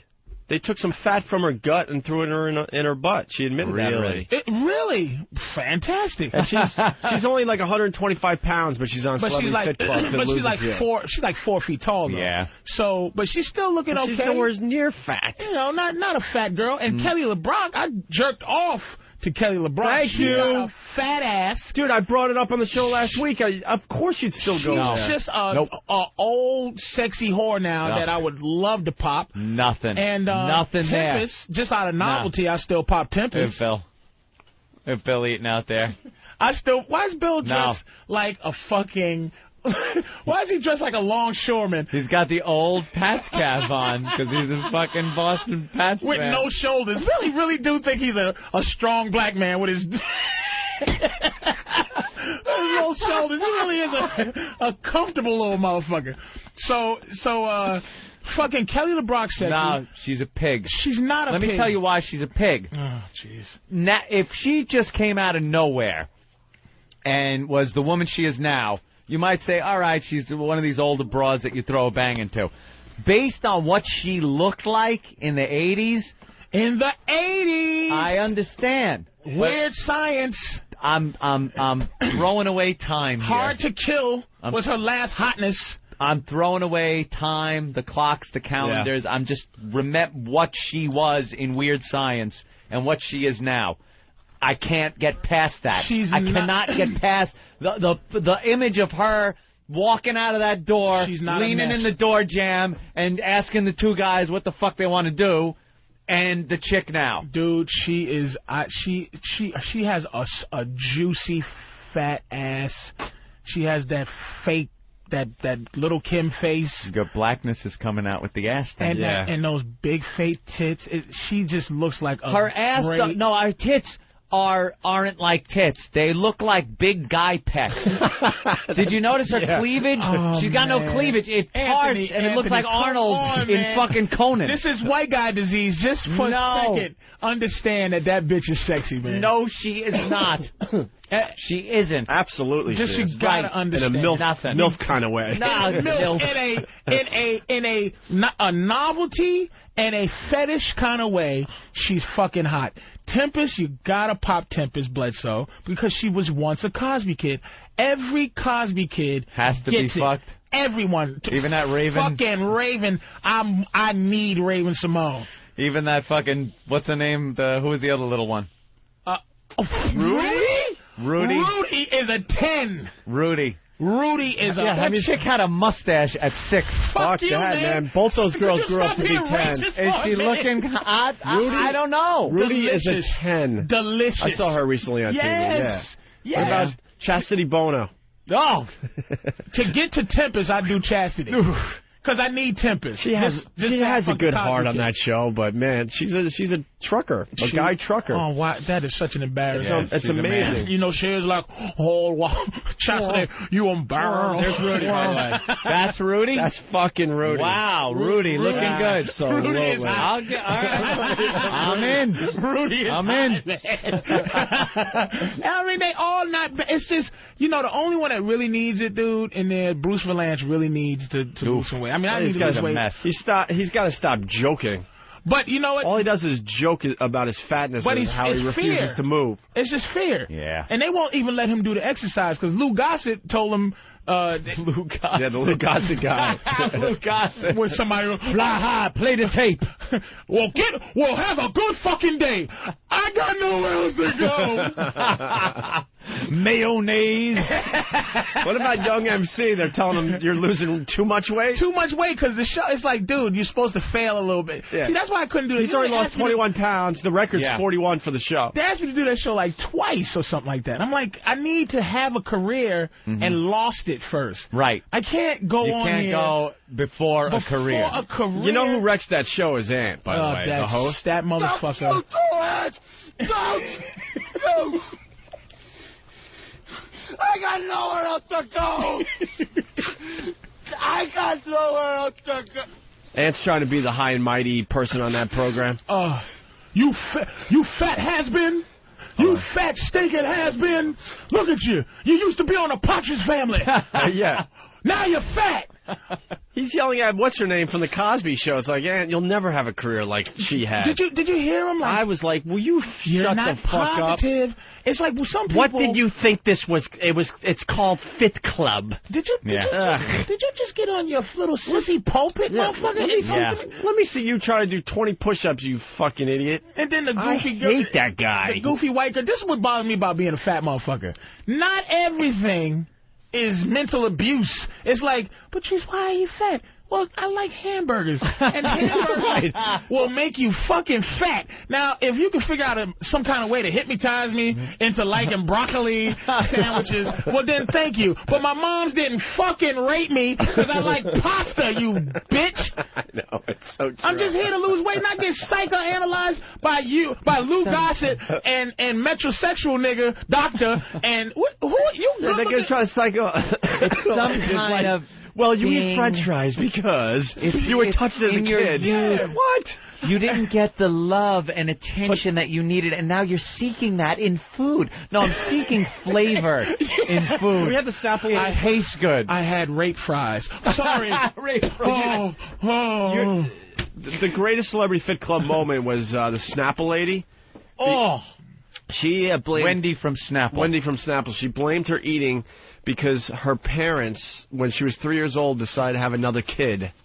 And when the other kid was born, she felt unwanted and unloved. And that's when she took started refuge eating. in food. See, that's the tricky shit that they have people, like, they start to... It's that excuse syndrome we got, whereas there is no excuse, dude. There's no excuse for my binging, for me getting up at 3 in the morning and putting my hand on the counter, and I just go, you know what? I'm gonna cook, not just I'm gonna cook a crab cake at 3 in the morning. Commitment, yeah, man. I'm gonna take the necessary ingredients it makes to make fresh crab cake at 3 in the morning. God damn. And eat it. And you make crab cake with mayonnaise, breadcrumbs, and you just go. And if I finish, I feel so good, but then it's like, damn it, I shouldn't have had it. You know what? That is more effort than getting on a treadmill for the exact amount of time it takes to make the fucking crab cake. More effort. More goes into it than going beep, beep, beep.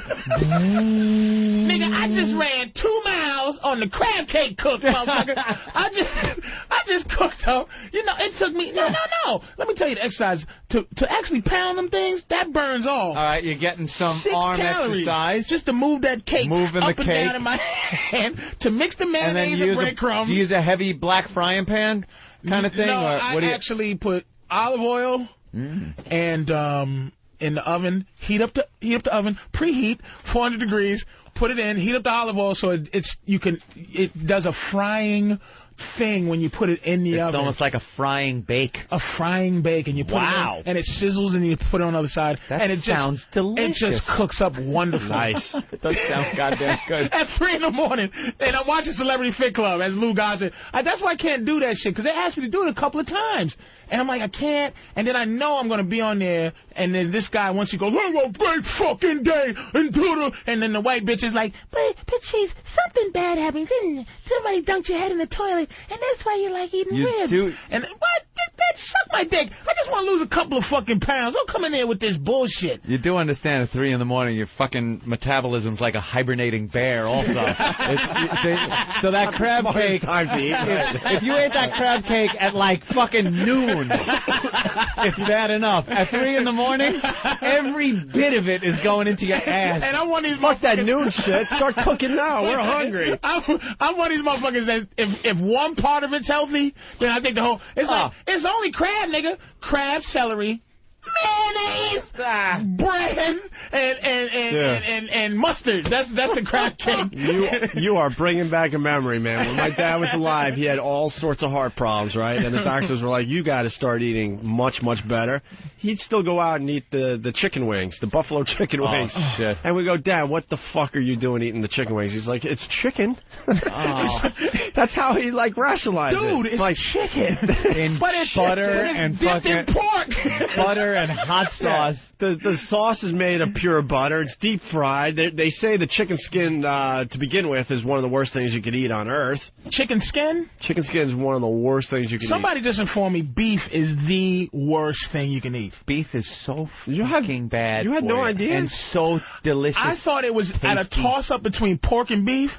Pork wins. is not even close to bad. Pork gets compared out to... of your system. Beef, evidently chills for weeks. I think the beef people put out some fucking pork propaganda a few years back, and that's why people had why pork had a bad No more rap. beef.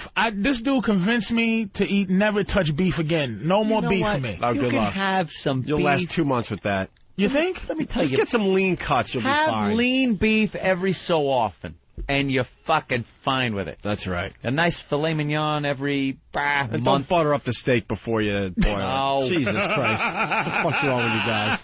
Nice, a dry rub. My mental problem is the laziness. Like, it's not it's like, what, God?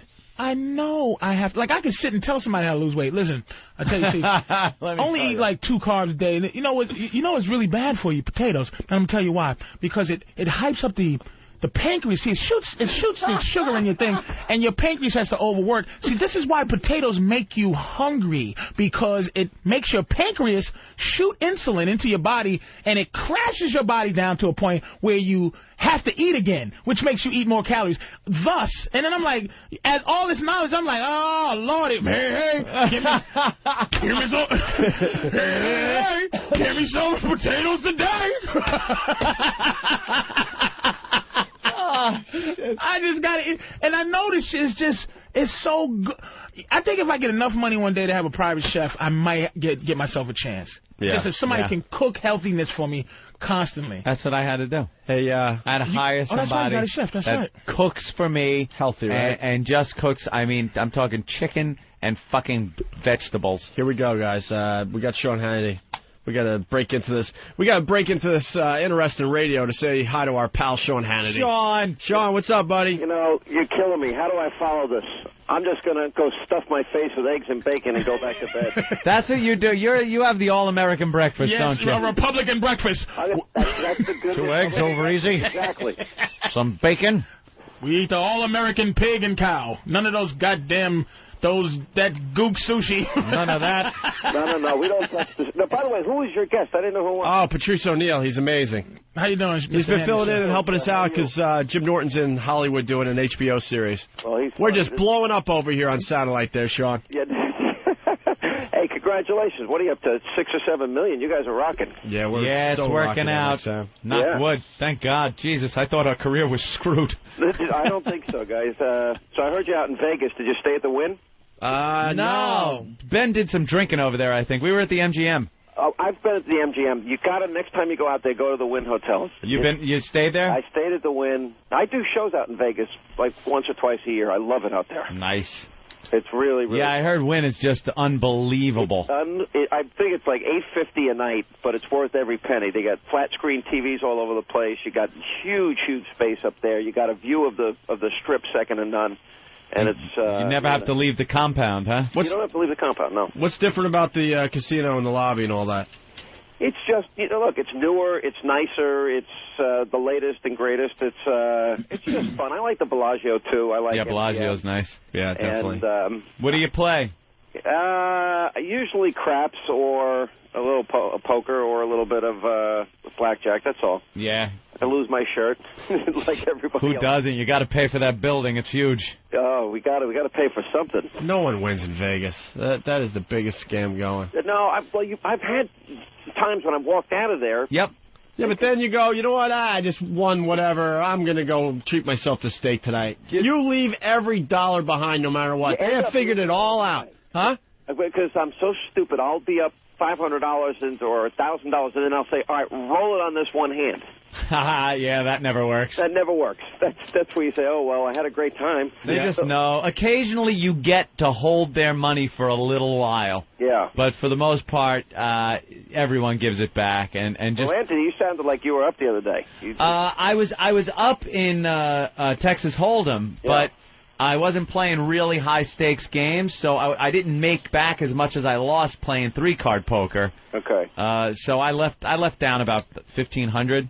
Yeah. But I had a great time, had a lot of fun, and XM flies us out there, puts us up, so that's not a bad deal. I would have paid a lot more than that. Hey, Sean, you're going to have one of our faves on your show today, huh? Bob Grant. Hey, we love my Bob God, Grant. Bob is on your show? Bob Grant will be checking in today. There's not many radio guys we like, but Bob Grant is one of them. Well, let me tell you something, Svachim. You make sure you tell him that we said hello. John Minnelli was trying to hire him at WNEW at the time, and it would have been a great move. And he was walking through the halls, and Anthony and I were so starstruck. We're like, holy shit, Bob Grant's in the building. See, we were in the same arena because, look, how many of us grew up listening to him? Yep. For the rest of the country, you got to understand, this guy was the real deal. He would just scream and yell at old ladies and tell them he's going to knock their teeth out. When somebody wasn't he meant this. That's the best part about it. When someone was not making sense or babbling or just calling to compliment him or something. He's a let's get to the point kind of guy. Yeah. And he would unload on some people, and it was done with such humor. But do you think he ever realized just how funny he was? Like, that's it. He never came across like he knew how funny he was being. When he would scream, hey, get off my phone, you creep. You creep. Or someone would make a point, and quietly, you'd almost think he was going to agree with the guy. He'd go, well, thank you for your point. Somebody please get me my digitalis. I am disgusted with you, and you will not pollute my phone lines again. Well, I'm going to try and get to the real story. I don't believe he's walking out of there on his own. No. Yeah, I don't either. I think it's a typical radio story, except maybe this is one of those moments where they actually they give somebody an opportunity to do a last show. It's been 10 years since he walked out of WABC. Wow. Look, you guys know what it's like to be under fire in New York. Yep. And when he was under fire, it was huge. It was all over the place. And it was because of comments that he had made about Ron Brown. I don't know if everybody remembers when Ron Brown's plane went down. He was the Commerce Secretary at the time. There was one report that there had been one survivor. Yeah. And Grant went on the air and he said that I know it's him. After all, I'm a pessimist. Yeah. I mean... And he's apologized for it. He said he shouldn't have said it. I don't think he should have been fired for it. No, I don't think he should have been fired for that. And he should say stuff like that. What the hell? We need it all on the airwaves. Well, I think we got you guys now saying everything. I don't think there's anything left to say. We try, Sean. There's plenty. I did feel like a loss of love because you guys don't call me anymore, but I tuned in the other day and there's Danny Bonaducci. Now, I know I can't top his stories of drug use, sex, and rock and roll. What happened? I was at that guy's house in the 2000 when they were having the one of the conventions were out there. Okay. Oh, one of those radio conventions? No, one of the presidential conventions. Oh, look at how stupid I am. Yeah, radio you mean convention. I'm trying to relate to Sean Hannity. You mean one of those radio junkets we've all done? The one that picks the leader of the free world, Opie? Oh, that one. Yes, of course. We could all relate to that, Sean. I went to Bonaducci's house. He has a beautiful house high up on the hills in I guess it's Los Angeles. He's got a wife who is really, really extremely religious, very nice woman. Mm-hmm. And he supposedly had turned his whole life around. And then I tune into you guys, and now he's worse than he's ever been. Yeah, we've heard about his recoveries over the years, and each time he trips again, it seems to be worse and worse. Yeah, and he seems to love it more and more. Yeah, well, the publicity, I think he enjoys that. And I can't get enough of that type of TV, that whole celebrity thing. I can't get enough of these guys just showing it all now. And when did our favorite ex-white sitcom star become roided up animals? Peter Brady and fucking Danny Bonaducci are just... They look dangerous. Danny Bonaducci looks like he can actually whoop somebody's ass. Oh, these guys are ready for ultimate fighting. He has, yeah. Now, something happens. Anthony, you made the point when you were interviewing him. Every single childhood star is messed up. Yeah, they have some kind of problems, and I think it comes from the not having that childhood. They always say that.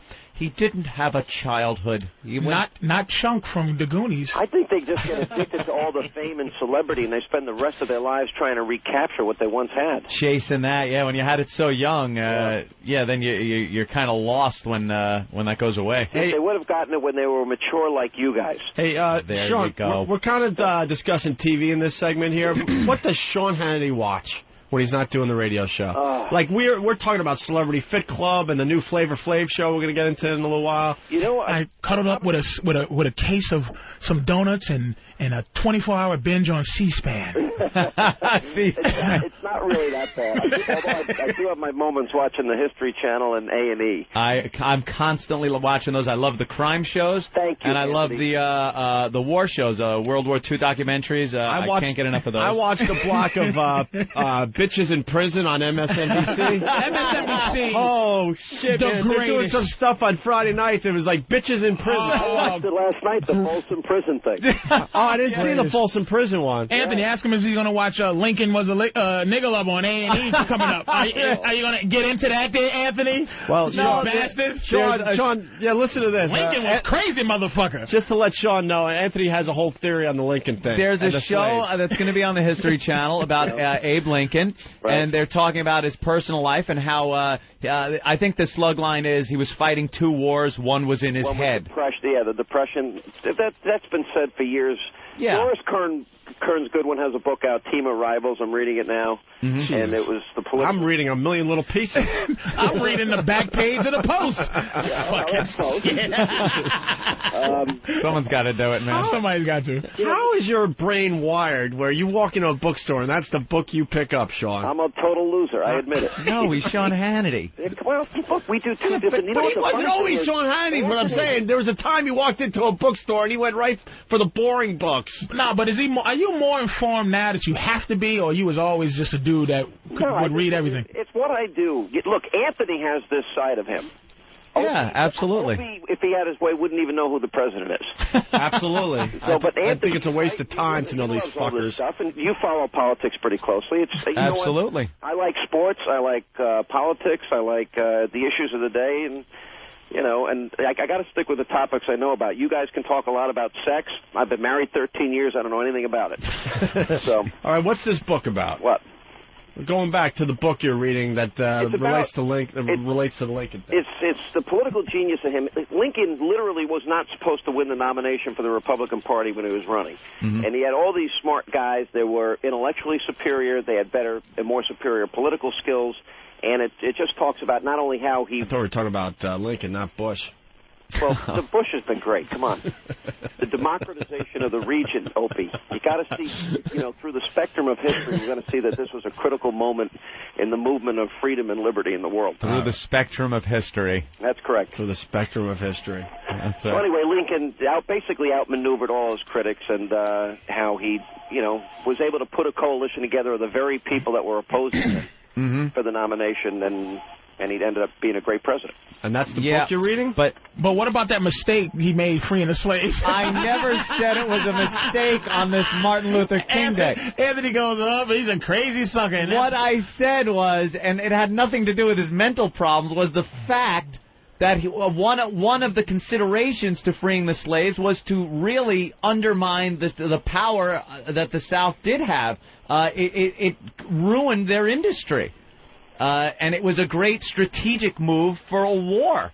It wasn't just out of the kindness of his heart. He decides during a war, hey, I'm just going to throw the black people a bone and free them.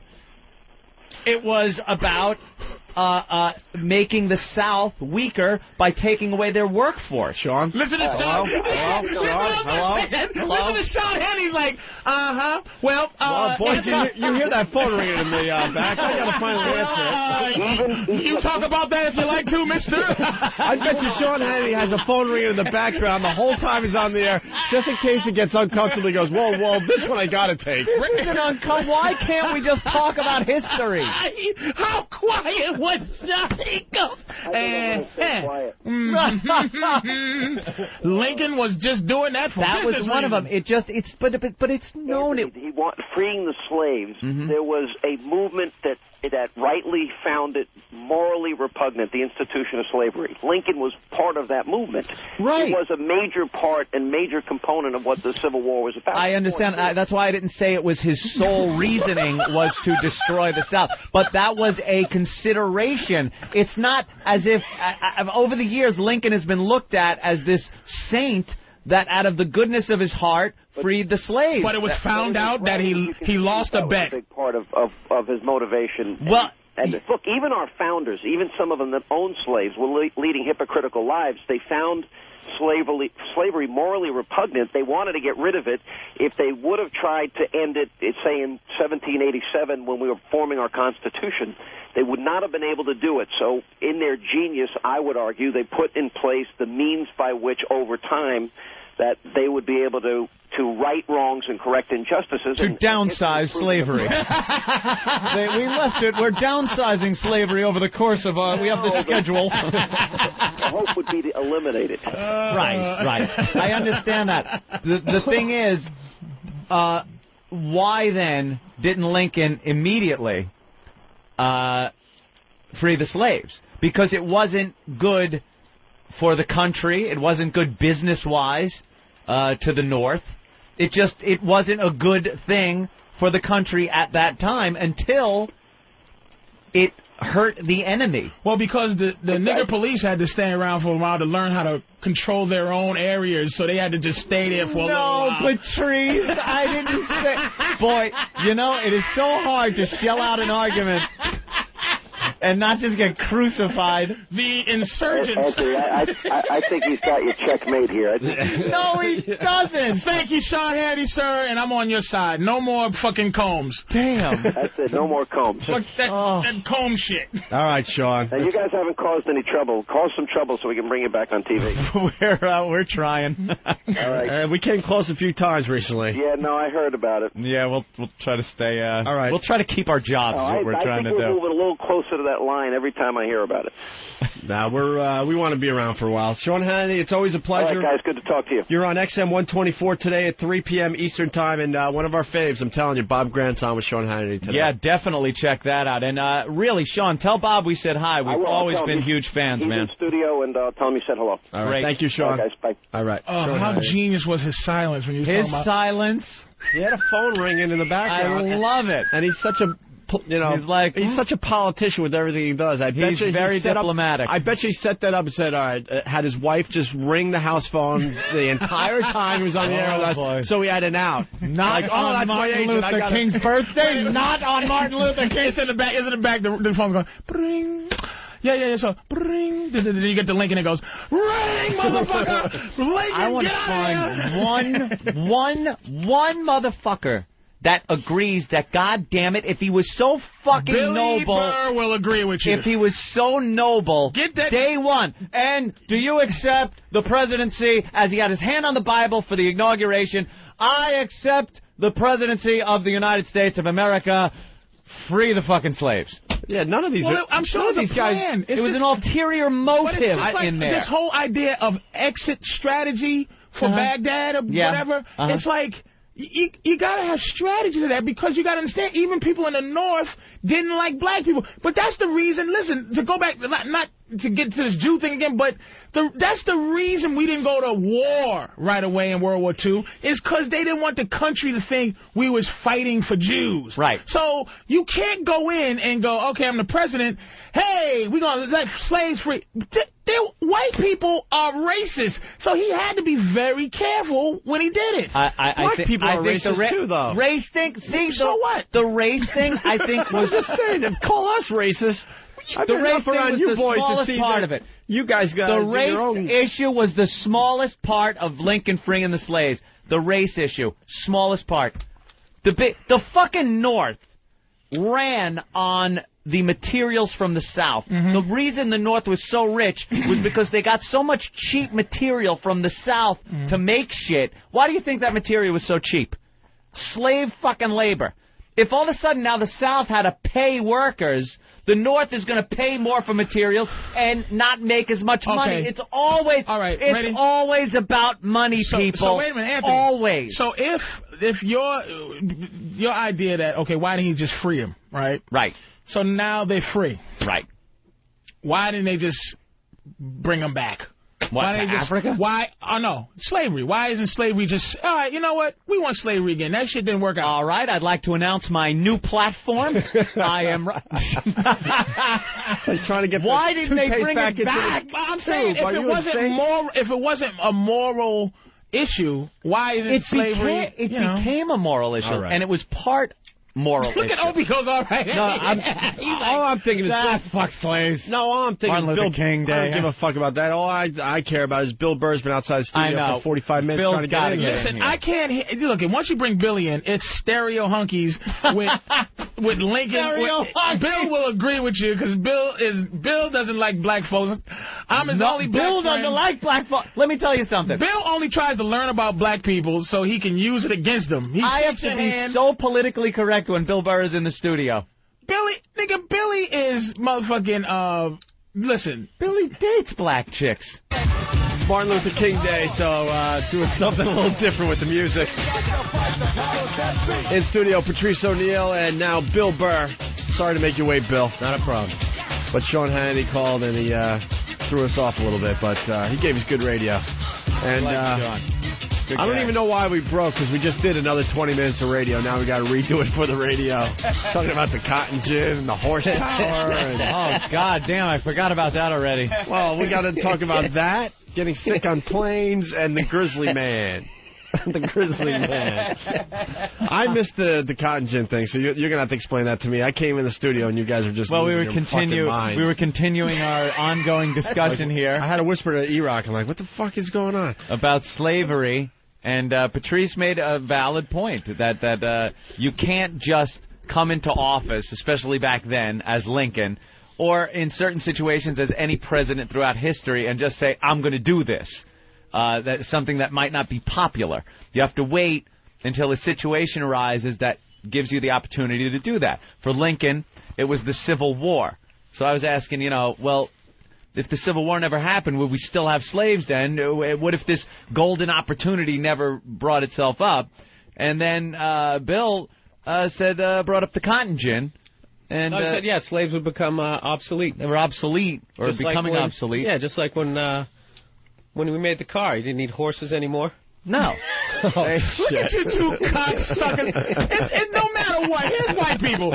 It's like when the radio... Shut the fuck up, Opie, fuck y'all. Because when black people do a fine job, too, of beating us down. Exactly. Off the fucking record. I hate that shit. Off the record, you y'all white motherfuckers people, are like, man, you guys are perfect. You hear this story's going? And then, Lincoln, I'm not racist. And then, as I was saying, see, I'm not racist. No, and we never said that on this show. Wait a minute, so Billy goes, yeah, man, like the horses, because I go, okay, the cotton gin, you think there would be slavery? I go, no, because the cotton gin would have took the place of slaves. So I said, you don't even need a couple, So Billy goes, yeah, just like horses when they made the car.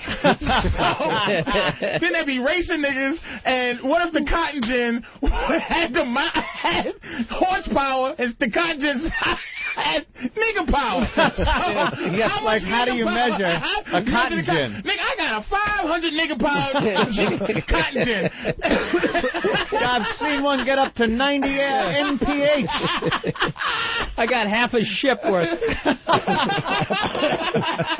Yeah, because they still talk about cars and horsepower, and that's an archaic kind of scale. As I said, I know Billy not a racist, we all having fun, but it's something about society that just makes a white guy have to be careful when he's opening up his fucking racial mouth. Well, that's why I'm not careful.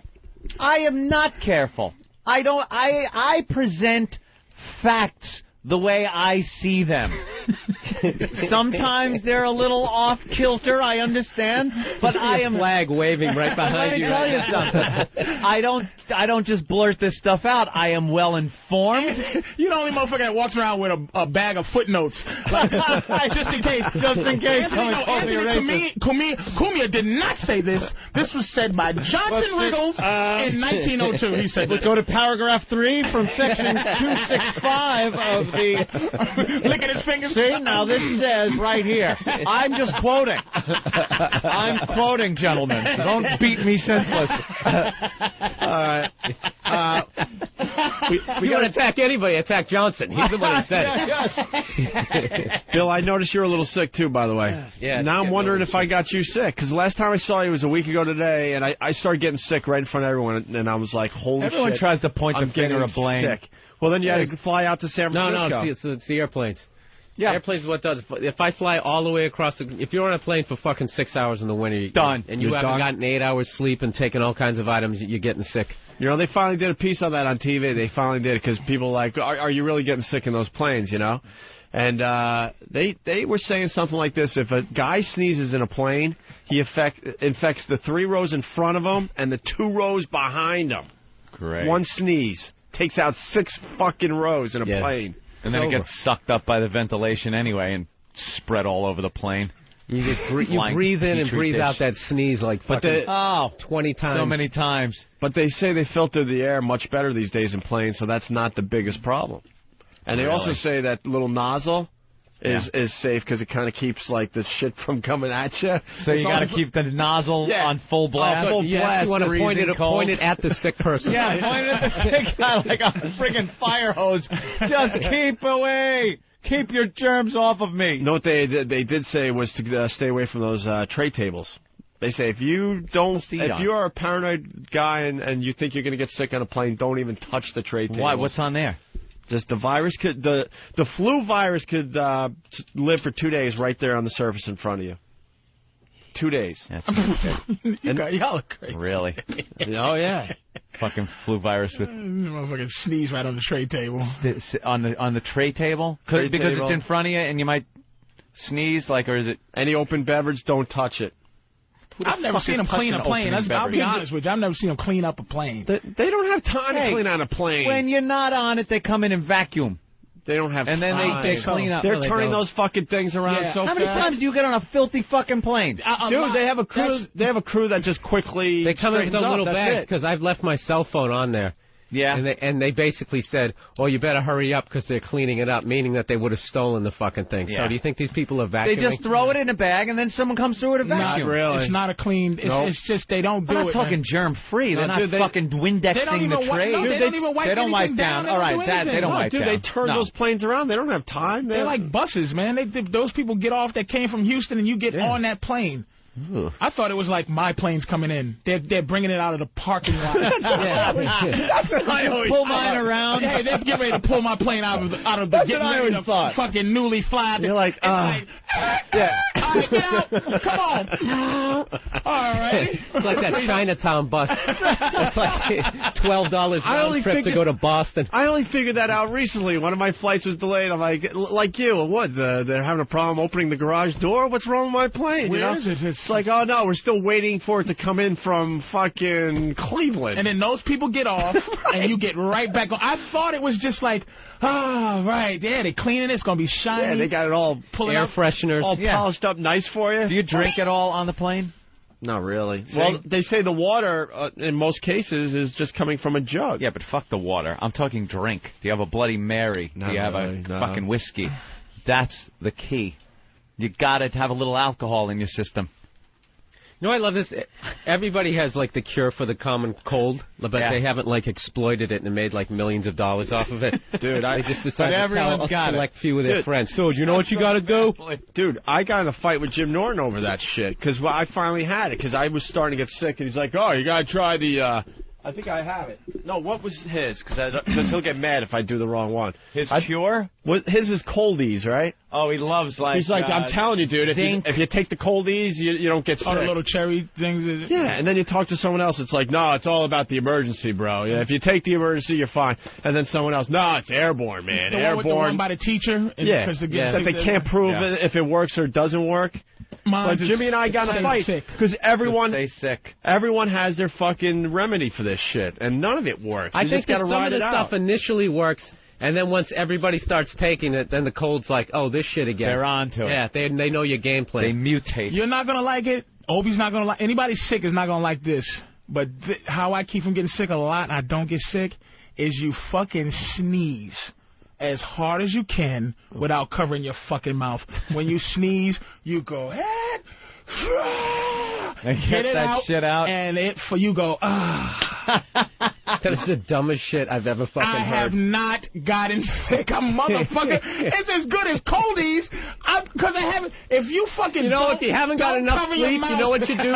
You just yawn as hard as you possibly can. You just go. And you do not need to sleep for another 3 days. Patrice O'Neal, everybody. You and the weak body motherfuckers that getting sick. I'm telling you, I'm not sick. I haven't been sick in months. I'm telling you, if you sneeze and don't cover your fucking mouth. Dude, you're big game, man. You're like a fucking gazelle over here. He's onto something, I think. You're getting the germs all over your hands, right? Exactly. It's like... Fuck that polite shit. That polite shit, I go... And it just... It's gone. The fucking idea of a cold is gone. Gets the evil out of your body. It's like voodoo. Yeah, it's voodoo. You got some kind of fucking voodoo. Oh, black people and your remedies. All you got to do is drink collard green juice and chase a duck, and you will be cured. Chop off the chicken's head. Anything is as good as getting sick. I mean, if you get sick... You know, you might as well try anything. You know what I'm saying? I've tried them all, the airborne, all that. None of that shit works. That's basically it. And you're right. If one of these worked, trust me, it would be the headline on all the fucking news programs. The sickness has done you well. You look like a crew member from the Calypso. It's like Bill's doing the same thing. Both of you motherfuckers. You look like Jacques Cousteau's crew. Usually I bring like a baseball cap with this, but I was so tired this morning I forgot. I'm like, well, I'm getting trashed. They really are dressed like the Falcon. Get ready to head on to a rumble. At least I like basically Cousteau and the men of the Calypso descended to a depth of 3,500 feet. I'm dressed like try Bob. to shave down a little bit. I'm actually dressed like Bobby when he's in shape right before he does his headshot. Oh, poor Bobby. That is Bobby's new headshot clothes. Bobby has the long john sweater.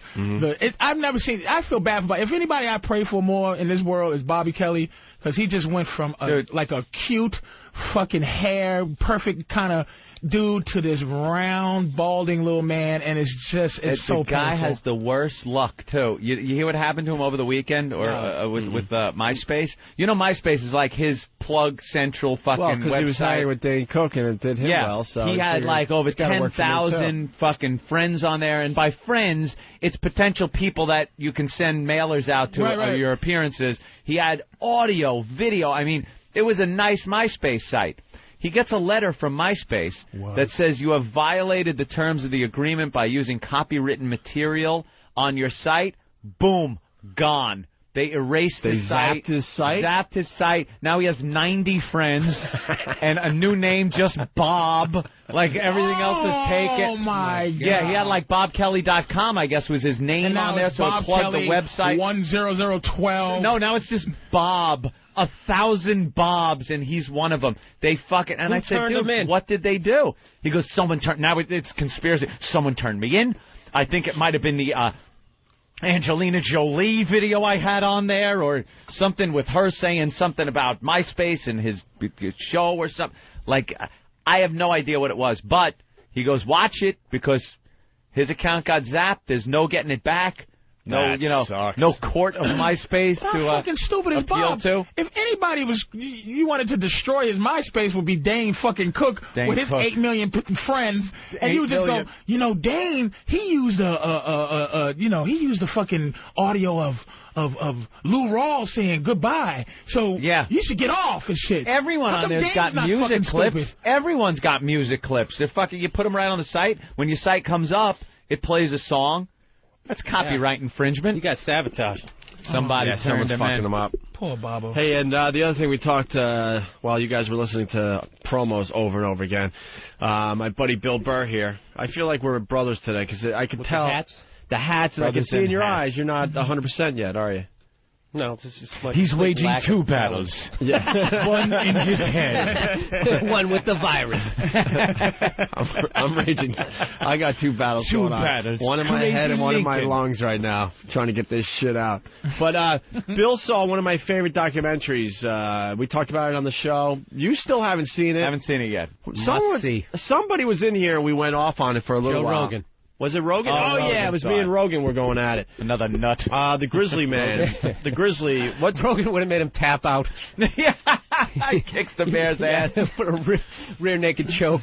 The fucking bear wants the audio destroyed. Makes him look bad. Are you ready? Yeah. Are you ready?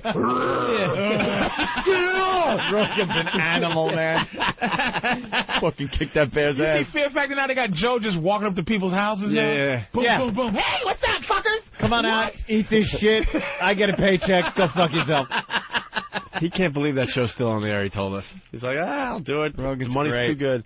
But Bill saw the Grizzly Man movie. It's called Grizzly Man? Grizzly Man. I can't get enough of this movie. Accidentally, it's one of the best comedies of last year. Accidentally. Yeah. Because it's trying. I laughed out loud. I love when movies become unintentional comedies. You're so right. When they're not trying, but there's something about it that makes it hilarious. Because the dude was clearly a psychopath, and this guy was...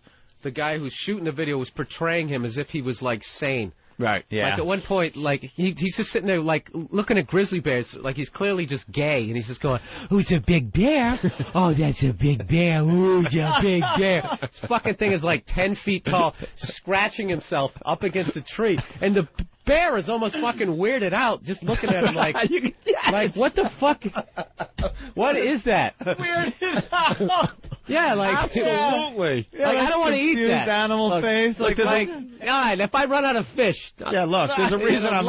There's a reason I'm living out in the wilderness. Before they ate that fucking gay dude. They finally just... There's a reason they live out there. They don't want to deal with the likes of you. I did see clips of it. I haven't seen the whole movie, and I did see that guy just blatantly gay. Well, at one point, he has the handheld with him, and he's looking at the female bears going like...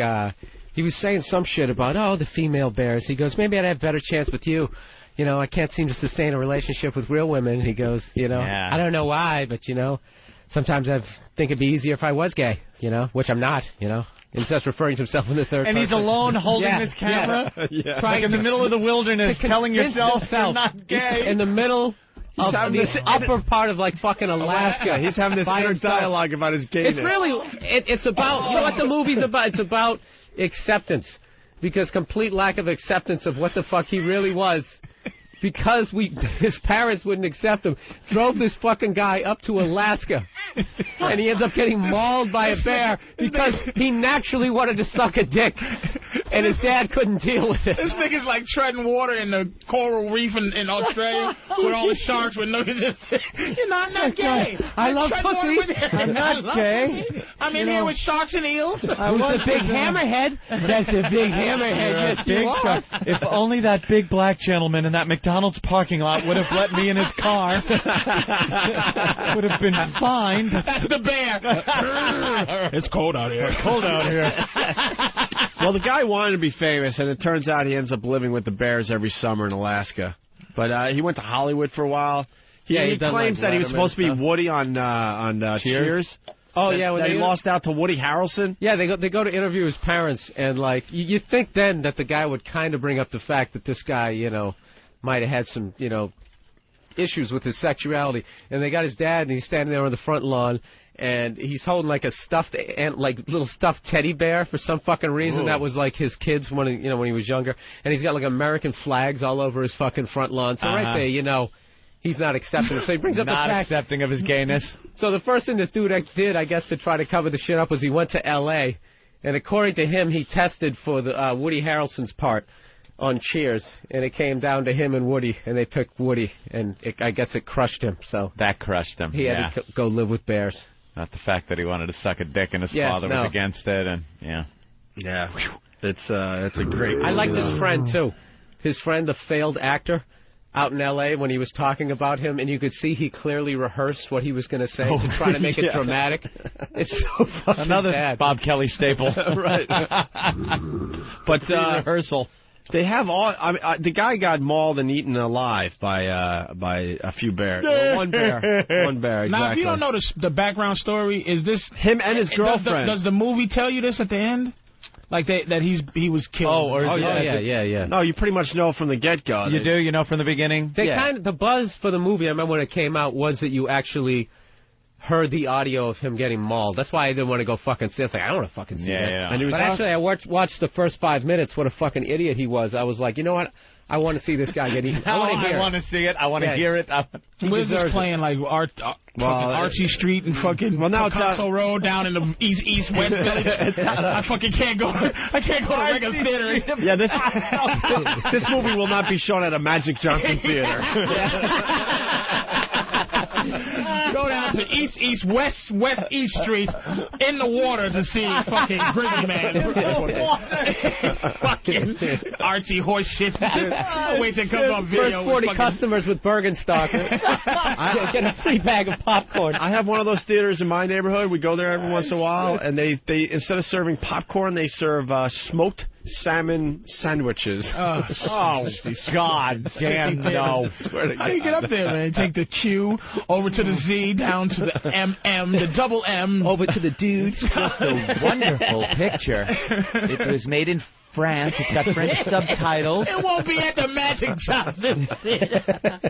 What the fuck is this, Grizzly? Nigga, what? All right, yo, chill now. But anyway, chill. That shit don't even look real. I saw that shit, guys waiting for the CGI bear to come in. That shit don't even look real, nigga. You know what? I saw that. What was that movie? Open Water? Yeah. Remember I hated Open Water. I saw that the midnight show in Times Square. Motherfuckers. It was like me and like fucking 30 black people in there, right? And they sold that movie like it was going to be Jaws. The next Jaws. And it was all like more mental, like what you would be thinking. And after once they realized in the end that girl just kind of killed herself, and they're playing all this dun dun dun dramatic music, you just hear. Man, that shit is whack! Fuck this movie, yo! Dude, that movie walking out. That movie was filmed on. Fuck this movie, yo! That movie was filmed with like just a dumb handheld camcorder. Yeah. The quality of that, I was so disappointed because I bought the hype on that. and the box looked good and everything. You know, it's like I liked it. I have a fucking. You liked I had a huge. I have a huge fear of the fucking ocean. I don't need the acting to see was awful. Whatever. It was awful, but I mean, you scuba dive, you come up and the fucking boat is gone. That was a great moment. And you're like, hey, is it coming back? I love when movies like that they fail and then they don't even become cult hits. Like, I like the fact that the setup was like, this Blair Witch kind of feel. It's going to be huge, man. It's going to be huge. And then it flubs at the theater, and then it never picks up steam in any other way, and I appreciate that shit. I'm glad there's some movies that have picked up afterwards, on video. Like Fast Times at Ridgemont High was a kind of flop, and then bam, it's on video, and it's like humongous. Fridays was like, wow. But I'm glad this horse shit that type of thing, you know what I mean? But you know the director didn't come out with that selling move. That sounds like the guy who bought it. It's the scariest movie since Jaws, and he's like, dude, take it down a few. More of an artsy, kind of a mental kind of thing. Jaws was a pussy. I wouldn't mention Jaws as far as this new movie goes. They should have called it Treading Water. Yeah, Tread. Yeah. Is that the movie? The whole movie? Dude, the whole fucking movie. It's one kind of, hey, we're still here, and it's one fucking scene. One treading water. You know what's funny? You get to see them in their hotel. You get to see them go on a dive boat, and then it's them treading water for an hour and a half. Yeah. No loved big, it. Ugh. No big. But getting back, I loved it. I said I liked it. But you liked it. I was so anyway. The Grizzly Man. Getting back to that really fast. So they have the audio. He gets mauled and eaten alive. Him and his girl. He had a girl at this time, and the camera was rolling when he wanted to leave. Right. Was afraid of bears. Oh, right. Great. That is the ultimate. I don't know how to break up. Did they talk to her family? No, they refused to. Yeah, no shit. They wanted to sue. I'm sure. Look like fucking breeder of an idiot. I went to this movie early though, and what happened? I'm just laughing at just the sadness of that. Like, sweetie, listen, you're in the woods with a faggot who likes bears. You're not gonna win in any situation. You're not getting the guy. He's a faggot. Yeah. You're not winning the guy. You're not going to get any money out of this. And he wasn't even like, oh, shit, he's gay? He was just like, show tune, flossy hands, gay. Flossy hands. Just walking through the bar. Hello, my baby. Yeah. No doubt. So the video camera was rolling, so that they have this audio, and I saw the movie real early when I found out, later on, whatever, that they didn't fucking play the audio. Oh, and that guy has he ends up just, you need to destroy this. And you really thought going into this, especially because it's a documentary, that they're going to play the audio of him getting eaten, or at least part of it, him screaming or something. Now, is this one of those Golden Globe nominees for best? And he's getting. I don't think it. They say he's getting eaten, well right? That. And his girl is taking like a huge frying pan and hitting the bear over the head. And then the bear kills her. Character. And kills her too. And the guy's screaming, "Save yourself! Run! Leave me! I can't believe that doesn't exist somewhere. And they fucking wouldn't play any of this audio during this documentary, and I was so disappointed. But the guy, this fucking creepy director, walks around with the only remaining tape of it, playing it to his old girlfriends and whoever else will listen to this horse shit. Fucking asshole. Right. You got to hear it. And then you see the reaction of the lady as she's listening to the audio with the headphones on. You're like, motherfucker. In the movie. Yeah. And then dramatically, like after it's done, he pushes stop and then hands over the tape to her and basically says something like, "If I was you, I would take that tape and destroy it." Did she? And is it? Yeah, she did. I guess she did. That would be. What did they show her doing? Like throwing it in the fucking fireplace? Yeah, Patrice. So I don't think there's any way you can download it. You're really, you were just looking for a ray of hope. Somewhere, right? You could somehow. Someone ran out there corrupt cop made I'm with Patrice. Yes, there's a copy. It's not. No one destroys the only anything ever. Right. You know what? All the O&A fans are fucking gonna be screaming in the garages right now. There's a Zapruder film or whatever of that fucking mauling. His hands back to the left. Fucking wait, before any documentarian got his hands on this tape, the fucking police that did the investigation it's out there. Had to get the tape and review it. Absolutely. There's got to be copies of this somewhere. And you're with me? You think he killed himself in the end? Yeah, he definitely had like a death wish. Like this guy did this. I think he wanted it, and then when it was happening, he was like, "Oh, maybe I should have taken drugs." Yeah. Too painful. Yeah. No, this guy. This isn't a this good guy way out. decided out of nowhere to stay much longer than he usually did, and they explain in the movie that these quote friendlier bears leave whatever time it was. Like, let's say it's checkout time. All of a sudden the bad bears come in. But the bad bears come in and take over that habitat, the ones that could survive a little longer in the cold weather and stuff. So the friendlier bears, they go off and hibernate. They're like, we're done. It's early September, whatever it is. And then they're replaced by these even scarier bears. And he knew that. And he decided to stay because I think he finally just had it with his life and said, this is a hell of a way to go out. Yeah, he kept talking to the camera like, he's like, and no one has ever been out here during this time of the year and survived. And he's like, if you tried to do it, you would fucking die. You would fucking die out there. Was he wearing like a steak necklace or anything like that? Did he ever try to have like a dude voice? Like, or he always kept the gay Dude, he's thing? like so in denial. Yeah. He literally, what you do is you watch this thing, you watch him gradually get crazier and crazier. Yeah. To the point he wants to be a bear. Well, that's great. Well, he was getting some recognition for this. He would come back with his footage from Alaska with the bears, and he even made it on Letterman, where Letterman was having him on, like, oh, let's see your latest footage. And then it got to a point, and then he would travel the country showing in classrooms.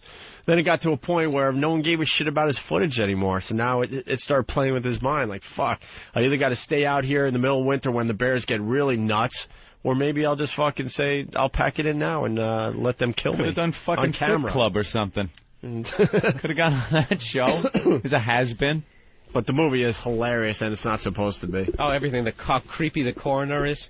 Yeah. Oh, that's right. When he slammed down that big metal canister. What, did he describe, like, the condition the guy was in or something? Oh, yeah. And the camera work, his face, he looked like he was in Clockwork Orange. Yeah.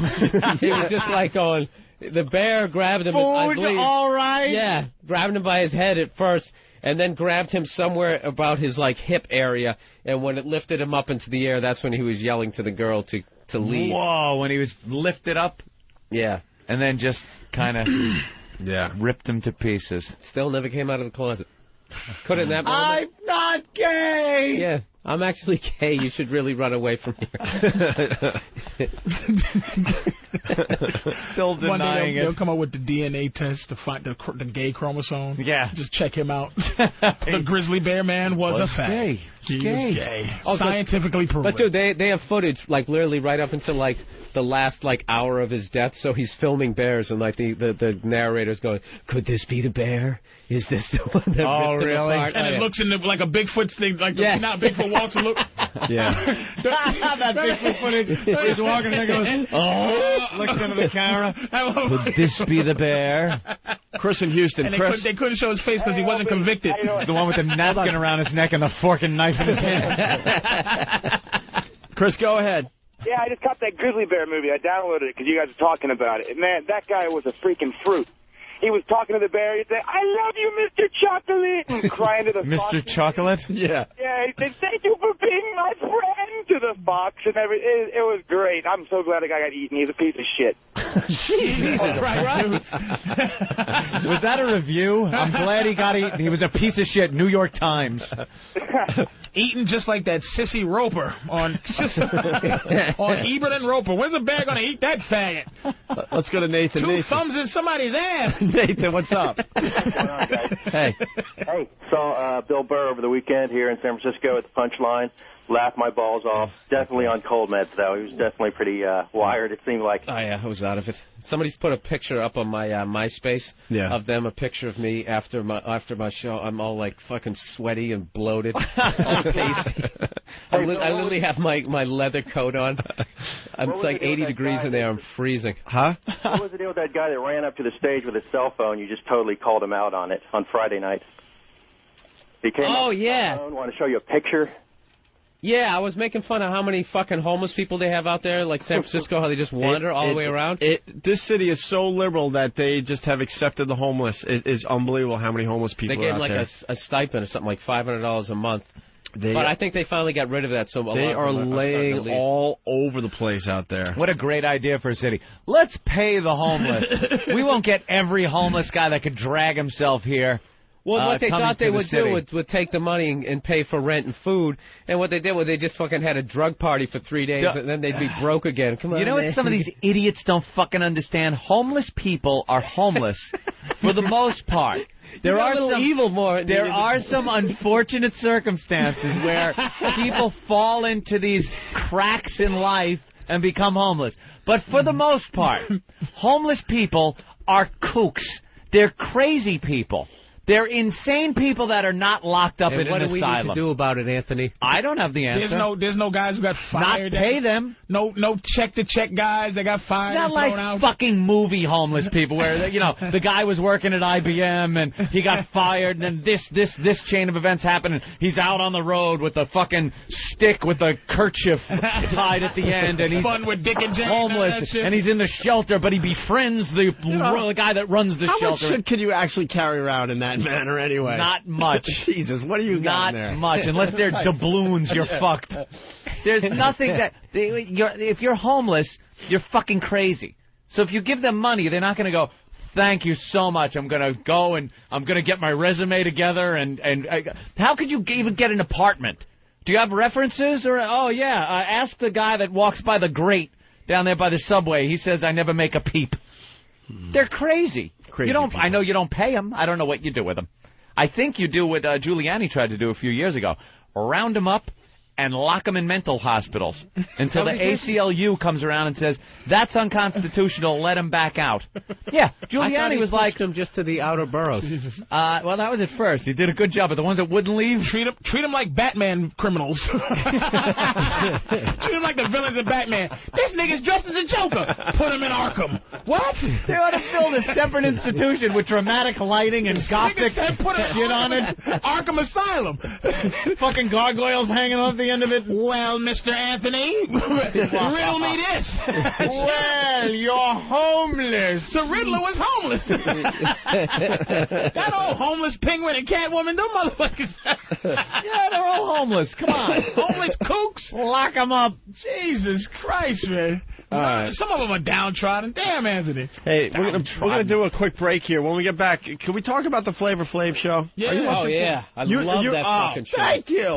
That's jerk off. I'm trying to get people to rally around me around this joint. I think it's one of the best shows on TV. It's so stupid because of the girls. The girls are hoes are just some of the most genius human beings on earth. Man. We'll get into that next and a few other things, but first it's Martin Luther King Day, so we got a little Chris Rock here for everybody. I think you have to live in like a bubble. Working on it. All right, you're checking out the Opie and Anthony program on XM Satellite Radio. Changing the music up a little bit for this fine Martin Luther King Day. Yeah. Who's working today? Everybody? No one works today. Is it a federal holiday? It's a real holiday, dude. Yeah, the blacks finally got one. The banks and the post office? We got one. Woo! You guys finally got one. Yeah. Congratulations. I'm surprised you didn't lump it all in with February. I was going to say, yes. Martin Luther King month and Black History. Just wrap it all up. You know what? We got to throw all our presidents together. It ain't a real holiday. Well, it's 50 of these crackers. It's like, you can't give them all a goddamn ain't a real holiday. You're a minority. Accept it. They all weren't great, and we're not minorities. I can't argue enough with you motherfuckers. Enough time hasn't gone by. You band together with color, and if it wasn't for that, you'd be a minority. You're a German. You're a fucking whatever you are. I'm a white guy from Massachusetts. Whatever. Well, according to the Long Island Press, I'm Irish. Enough, yeah. What the fuck? Enough time hasn't gone by for it to be a real holiday yet.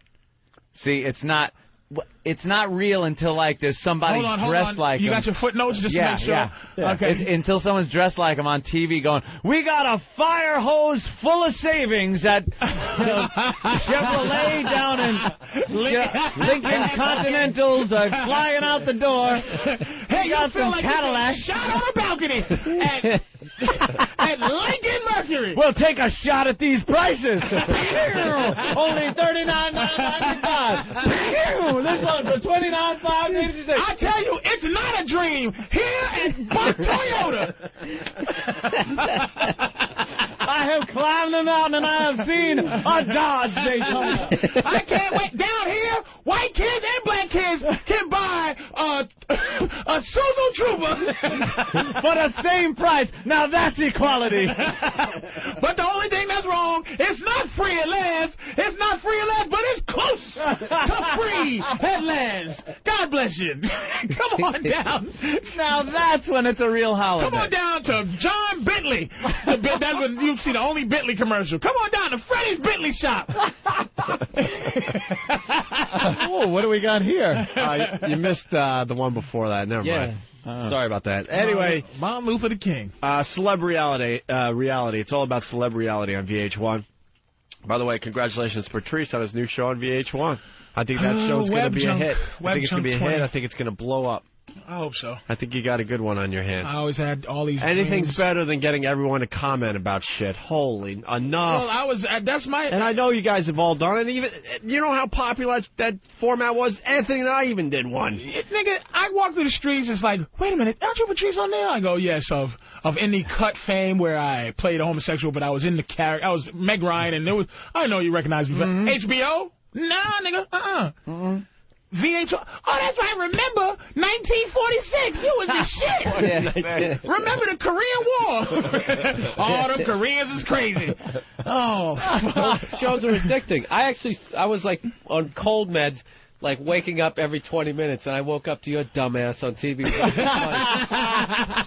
Dude, they got to do something about that promo. You seen that one promo? I don't watch it. You're laughing, and right next to you, there's a monkey smoking a cigarette. I swear to God. Are you shitting me? But you know what? If you watch it, it's like it's a couple of things. It's a couple of things. And you know what the thing is, Bill? I actually hit pause like TiVo, rewind it like, the key. What the fuck was that? That's the queer eye for the racist guy, where it's like you can just see that. Like the thing that bothered me about that clip is that I was doing the faggy, I want it that way copy thing, but it's all sarcasm. But I didn't even get that I didn't even think about that as a monkey clip. And I watching my girl, she didn't even go, you know, if my girl goes, what the fuck, they showed a monkey?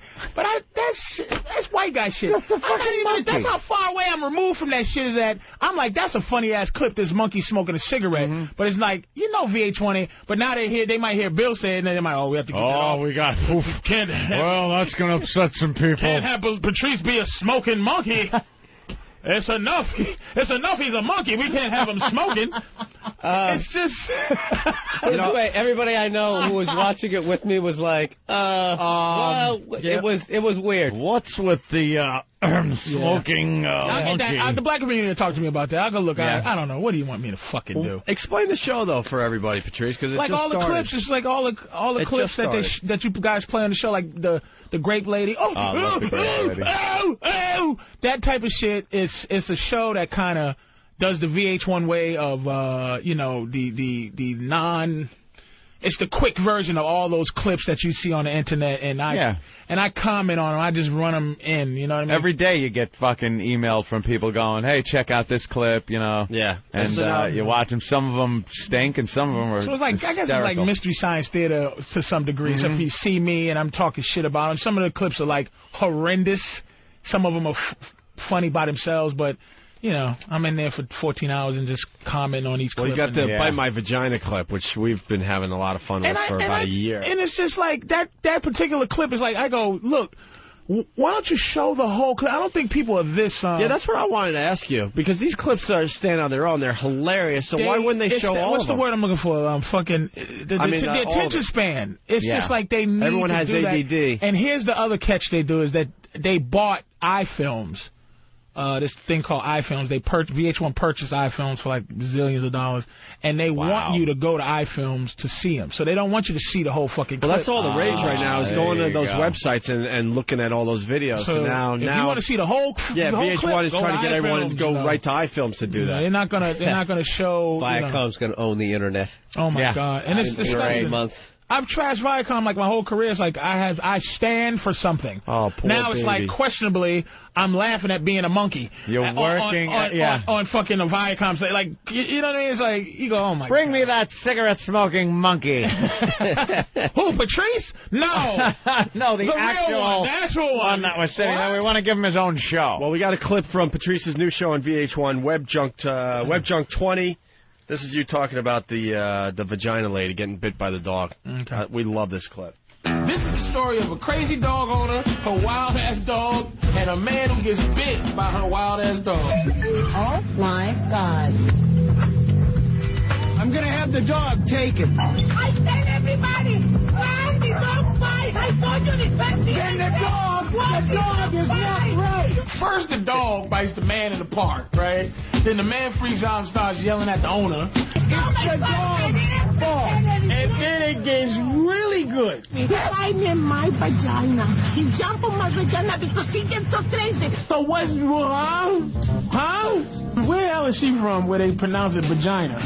In my vagina 2 times he bite me. His teeth are very small. Why do dogs want to bite your vagina? They don't damage very much. They pinch. That dog was vicious, that little mutt. I don't want that dog around biting me in the penis. Man, could you get your dog off my penis, please? You can't. They let me go off a little bit, but by the end, I go, what happened to the genius shit I said? Is like, it's just it's their show, That's you know, but they let me kind of be as me as they could. They let you curse, though. And they fucking let me curse on VH1. I see that. Like it's not even... They're bleeping out all the curses, but you know exactly what you're saying. You know, so, yeah, I mean... That's cool. And you got the Tyra Banks clip. I'm so glad. I hate that bitch. You like Tyra? I mean, she's beautiful and all that. Yeah, she's definitely she is gorgeous. So fucking full of herself. I can't get enough of her, actually. I watch her just to go, holy shit, this bitch thinks she's the only person in the world. Exactly. She's a Tyra little Banks annoying, but she's sexy. So important. Tyra Banks is good, bad TV. What? You know what you did? They got this clip. What's the model show she did last? America's Top Model. It's always last something standing whenever I try to think of it. Last model standing. That show is great. How they pick those girls apart. They're all like 11s, and they will still find some problem with them, and they just beat them down. And then at the end of the show, when they're kicking one of the models off, and the models are all 6 foot tall because they're models. They have to be tall, right? They put this bitch Tyra Banks on a huge soapbox, so she's like much fucking taller. Fucking Statue of Liberty. And there's a whole thing going on there, like, look, I am much more important than you, and she looks down at the little people, and then she trashes them. They take these photos and they show you, and you at home are like, damn, that girl is unbelievable. But oh no, look, you're not into it. I could see it in your eyes. You're not into it. Like, what are you looking at, man? Yeah. You know, it just beats them up and then kicks them off the show. But on your new show, Patrice, VH1 Web Junk 20, you got Tyra Banks losing it in one of these situations where she's throwing off one of the models. Listen to this. This is where Tyra Banks goes buck wild on a contestant who she's just voted off her goofy-ass show. I'm quiet, but everybody be quiet. That's what it's wrong with you, but you're not. Stop it! I have never in my life yelled at a girl like this. Oh, Tyra. I was rooting for you. We were all rooting for you. How dare you? Was it that obvious you wanted the black girl to win? You ruined everything for us. You roll in your eyes and you act like this because you heard it all before. But you don't know where the hell I come from. You have no idea what I've been through. Like she went through a lot of pain. You know what we go through in the modeling business? Learn something from this. When you go to bed at night, you lay there and you take responsibility for yourself. Because nobody's going to take responsibility for you. I wish that girl had told her to shut up. All right, mother. Let's see who can eat the most salad. You bring the whole show together, Patrice. That's good, man. But I hate her. I hate it. But every time she's on TV, I gotta watch just to see. She's gorgeous, man. Just to see, how self-serving she's gonna be, on that show. And Naomi Campbell, she's like 52, and she still looks sexy. So it's like Tyra got a lot of years to go, Jack. Mm-hmm. Yeah. Who did we see walking away from that hotel that day? Cheryl Teague. Cheryl Teague. Still looking good? That time is a bitch, man. You really, dude. Time is a bitch. No one I'm escapes a realist, time. You're a judgmental motherfucker. I'm telling you. Dude, I'm with him on this one. Judgmental. Yeah, but I think you got a bit of a fetish. I've known you for a while, and older white women. And he picked some bad one. Hillary Clinton. My favorite Martha old white Stewart. woman, number one, is Carly Simon. I will still pop Carly Simon. I don't know why. I don't know why. Everybody got their fucking fetishes. That album cover alone, where she was on all fours. She's that goes hot. a long way. That big mouth. Yeah, That's what I'm saying. Fucking Kelly LeBrock, man, that bitch is... By the way, a lot of people backed us up on that one. Yeah, back you up. A lot of people were calling in saying that Kelly LeBrock is so hot. Are you joking me? What a lay she is. But what we saw lay. Moving back, though, we saw Cheryl Teagues leaving the Donald Trump roast. Yeah, Cheryl Teagues. Because we had the great seats from Voss. Well, yeah. Barely in the building. Thanks, Rich. I got your tickets to the Trump roast. Section O and Section A. You know where we were? Going to be ushers in the upper deck. We were behind a monitor that was showing the roast. Behind it on the second floor. Dude, everyone's going in the main ballroom, and we handed our tickets like, oh, we're going to be hobnobbing with the top celebrities in New York, right? All of a sudden, the usher looks at our tickets and goes, "Oh, you got to take that elevator and then you're that upstairs." escalator." But and then you're thinking, all right, well, you know, it's an elevator. You ever see a roast where there's an upstairs?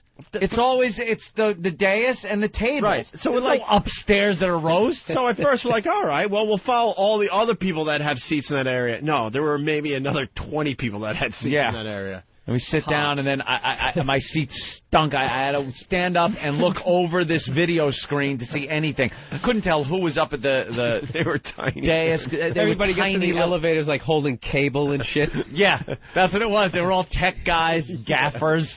They were heading for the fucking mixing board. So heading for the walkways high above. So we leave the roast. We're walking back toward the station, and we're right behind Cheryl Teagues and her white, old, saggy ass. Like, how bad did it look, though? It was bad. Here's what I'm saying. For an old lady, she probably isn't that bad. But when you compare her to the Cheryl Teagues poster that was on everybody's wall with the netting, that she was just wearing a net and her nipples were poking through. You wouldn't fuck Sophia Loren? No. Just because she exists? She's 60-something years old. Sophia Loren. You gotta pop a dude. She's a fucking... No, I don't. There's gotta be just a glimpse of just young Sophia's one drop. No. Just half a pussy lip. Ain't is nothing still left young. there. Believe me. And when you see these people out, remember, they are looking their absolute best. All right. This is the best they can possibly look. How old is Cheryl Teagues? 50? Gotta be. She's gotta be old. In her 50s. 55. And there's no redeeming sexuality. Not a drop. No, I didn't see any redeeming sexuality. I saw an older woman that you look at and go, all right, she's, an older woman that doesn't look like she's ready to fall apart. Okay. What do you, the old broads. Plus, women who continue to dye their hair like that long, it becomes like a fucking bird's nest. It's all dried out and shit. And burned up. And then also you get into your 60s, it's like the smell of rot of your impending death. So you start having that old person smell. So and you see the top of their head. Yeah, because when it gets to what you're talking about, you see right through that cotton scalp. candy hair. It's like the fucking white cotton candy hair, and you see scalp right through fucking it. Raiders of the Old Lost age Ark fucking spots character. on the back of her hand as she's jerking you off. spots. You got a fucking old Sophia Loren fucking movie on the TV. Trying not to look at the... What happened to that broad? Yeah. Wait, Cheryl. Don't drink out that cup. That's not the cup Jesus had. No, that's the wrong... Oh, shit. That bitch. Close your eyes, Sophia. Close your eyes. Don't look at it. Someone opened the Ark of the Covenant in front of that bitch. Right on, man. No, she looks like, a nice older lady. But you're just against old bitches. I can feel it. Wait, you know what? I disagree with that. It's not. It's because who's the hottest old bitch you could think It's because he's comparing it to the memory he has. Yeah, of her being that's young what it is. and hot. I'm remembering what she looked like. Oh, who's the hottest old bitch you know? That's Besides a the damn fact good that question. The only reason we knew her was because she was a sex symbol. So already there, hottest old bitch I know. And here's the criteria. It's Diane not Sawyer. It's not one that that used to be hot, super hot, and just maintained it. But she used to be super hot, but now she's an old bitch like Cheryl Teagues. But you still like, Raquel Welch. was up there for a while. Oh, good God, no. I mean now, motherfucker, now. Not then. Not when she was old and 80. Remember, not when Dick Clark was still young. with that kabuki makeup. I'm talking about right this second, she's a bad bitch. God damn. At least, what's old enough? All you got to do is go back to the 70s and think, who did I want to fuck back then? I'm trying to think, but they were all... I never wanted to fuck like moms back then. It was never a hot-looking mom. An old bitch that you would bang right now. Pam Grier? Pam Grier? I got one. Who? Jessica Simpson. What?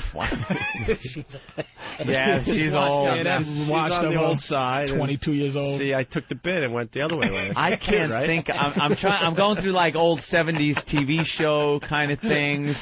Because I'm in something or 80s. Have an answer. Marion Ross always seemed like a filthy little whore to me. Marion Ross. See, you the mother from Happy Days. That bitch was old then. I liked Karen Grassel from Little House on the Prairie. The mother from Little House. Marion Ross was a bit of a whore. Well, there's always Aunt's mom. That is hot as shit. She had something, her and Fonzie going together. No, talk about my mom. There's always Aunt's mom. Shut up. Anthony's mother's hot? Yeah. Never talk about my mom like that. I talk about it in a nice way. She just takes care of herself, but, she's no spring chicken. That just reminds me of a real woman. awkward moment I had with a good friend of mine the other day. Really? He came to town. I took him to a Knicks game, right? and he's sitting there, right? And I go... And he was talking about my little sister. He goes, well, how old is she now, huh? And I'm like, he goes, is she in high school yet? I go, dude, if you can believe it, she's graduating high school. He goes, good Lord, we're getting old. I go, yeah, you should see it. She's a beautiful girl. And he goes, well, the apple doesn't fall too far from the tree. Your mother was always really attractive. But it was just kind of silent. Oh, great. Jesus. So you used to jerk off to my mom. That's great to know. Yeah, you got to fill in the blank. And that's the obvious bridge to cross. Yeah. Linda Carter, Pat Benatar. Linda Carter. Now Linda Carter? Now Linda fucking yes. Let me tell you something. I wasn't into Linda Carter when she was Wonder Woman. Let me tell you who else. That bitch from Buck Rogers in 25th, Erin Gray. She was very hot during that time. Not now. God, she's still a hot bitch. I'm talking about an old Suzanne bitch. Summers. I'd still fuck her. Well, but she got that carved up face. That shit is really old. Let's go to Jim in Waco. Jim. She got those. Linda Carter, man. That's every time I see her, all I think about is that slow motion. I hated those fucking big bloomer panty things she wore. Yeah, it made it look. She looked like she had like a She bun. wouldn't be walking around with those now. You have a nice pair of Victoria's Secrets by now. It's really nice. He's like that big bloomer bitch with those fake boots. No, I was never into her, even as a kid. Like when she was Wonder Woman, she was too motherly looking. How about Lonnie Anderson? She was too old. She's just getting hot. She's getting. When I was 10, I was into 10-year-old girls. When I was 12, I was into 12-year-old girls. 14-year-old girls. That's how I went. I was never like 14 into 38-year-old women. I never found them attractive. They were like moms. So whatever and your age is, you're whatever my age was up until 15, and then it was always just 15-year-old girls. So here's what Anthony just did. He just made, so 14 you weren't into 28-year-olds. No. So that means double. So let's double it. He's not into something double his age. So Anthony's like 8. So how old was Cheryl? Got to be 122 years old. I was trying to back you into that corner. Yeah. Quickly dove out. I know. Bo Derek is coming in. Bo Derek's still hot. Bo Derek now, okay, if you got to point out a hotter, older woman, all right, I'll give it to Bo Derek. She still looks good. Delicious. It doesn't look like she's trying to keep herself young with fucking surgery and shit. There's nothing worse than these duck-billed fucking old broads walking around with the goddamn injected lips thinking it looks good. Ladies, you look freakish. You look like ducks. It's creepy. Can you talk like one of those ladies? Could I please get a pedicure appointment for next week when I can... It is a creepy. I don't like that look at all. It is awful. And when the older they get, I don't know what happens biologically. Joan Rivers got that look. She fucked herself up. Women's lips disappear over time. I don't know what it is, what happens, but their lips go away. Goldie Hawn is well on her way. Oh, with the big lip. With that face, yeah. The platypus face. Platypus. Hey, the hell is that people look are screaming about? at us because we haven't talked about the Flavor Flav show. What's it called? The Flavor of Love? Flavor of Love. Flavor of Love is the greatest show on TV because it's so ridiculous. Like, this guy is no treat to begin with. He's a crackhead. 46-year-old He's a crackhead, right. Wait a minute, former crackhead. Former crackhead. We've had him in studio. He's got a great personality. Let's say this. Flavor is not just, yeah, boy, yeah. Flavor got a lot of shit. He has a lot of insight, dude. You got to give him that at least. I'll give him that. A lot of insight. He's a 50-year-old motherfucker who's a little bit more than that dude because he used to hang out with Chuck. He used to do that yeah boy shit, but they were friends because they used to vibe back and forth on the black shit. So he had a lot more than just yeah boy. You know, he's just making money and shit. But you see, he tries to kick these hoes some knowledge, and they're crying. Now I know. Look, these we got to explain the bitches, show for everybody first. All right. Flavor Flav is, he's looking for a lady because Bridget Nielsen blew him off with the last celebrity reality show they did with him. Yeah. So now he's in this like mansion in Hollywood, I guess. Yeah, beautiful place. And then they just like bust these hoes in from like the ghettos from all over America, and they man. are hoes, like they're legitimate hoes. Look, dude, I don't know that. I don't know your shit. I don't know your culture, but I could spot. They're so obvious that they're hoes. Just gold. They're not fake hoes. They're not horrendous. They're not playing a part. They are just right from the project. Upwardly mobile. Wishing have been lying so long they don't even know they're lying. These other hoes don't love him. I love him. I know what's good for him. It's and they're sincere because they believe it. Yeah, they really believe it. And they really see this as their chance at like Lotto. Look it, Flav to them is it. Like usually, like let me tell you, there was a scene in there. I don't know if there was a scene, the one they just threw off, the model chick that was crying at the end, right? Latin. No, that was 2 weeks ago. I know all her names. She's a tall. I forgot. She was fucking. Oh, she was just. You go. You know what, baby? I don't mind if you fucking a hoe. I don't mind. You just look delicious. She looked good. But there was the thing where I saw her, where her wholeness came out, where Flav was like, you gotta love yourself and this and that, and I'm getting a connection with you. And he goes, just go upstairs. And she did that whole sip her booze like she was down to the last bit of her booze. She guzzled it and did that breath of, okay, I gotta suck this dick. Oh, and you can feel her body and see her body just go, all right. Like, I have to do what I have to do. And that's the kind of hose that's on this fucking show. That's what's it's a dirty job, but do what I have to fucking do. It's a great show because there are some girls there that are really in love with Flavor Flav and really want it. Come over and give me a kiss. Yeah. And the white girl just kisses him in front of everybody. Yeah. And he goes, you going to steal the show. And then you have the gold diggers that are just in for it for the money. And then you have the other ones that just want to be on TV. And then it gets down to like, oh, shit, I actually have to do some shit with this guy. And they're like freaking out like, oh, man. Are they fucking him? Yeah, well, that one chick was crying. I bet she fucked him. And he's like, get that camera out of here, boy. We about to fuck, right? Oh, wow. Because the way she cried, and they probably made them sign some goofy, if Flav fucks you, it ain't rape. Yeah. Right. Can't get revenge, you stupid hoe. All right. The non-rape fucking clause. Bylaw 12 on the third line, you stinking asshole if you fuck Flav. There's no sexual harassment on the show. He's grabbing their booties all the time. Let me give you dude. He's giving himself dirty when that girl gets out of the limo. Yeah, dude, you're giving up like constitutional rights when you sign away this fucking waiver on that show. The show starts with him giving just the most derogatory names for these bitches. They all have nicknames, and he's like touching their asses. How did he come up with Red Oyster? Red Oyster was one of the Asian chicks. She read the pussy's like the pussy's an oyster, and snapper, the red snapping like, pussy.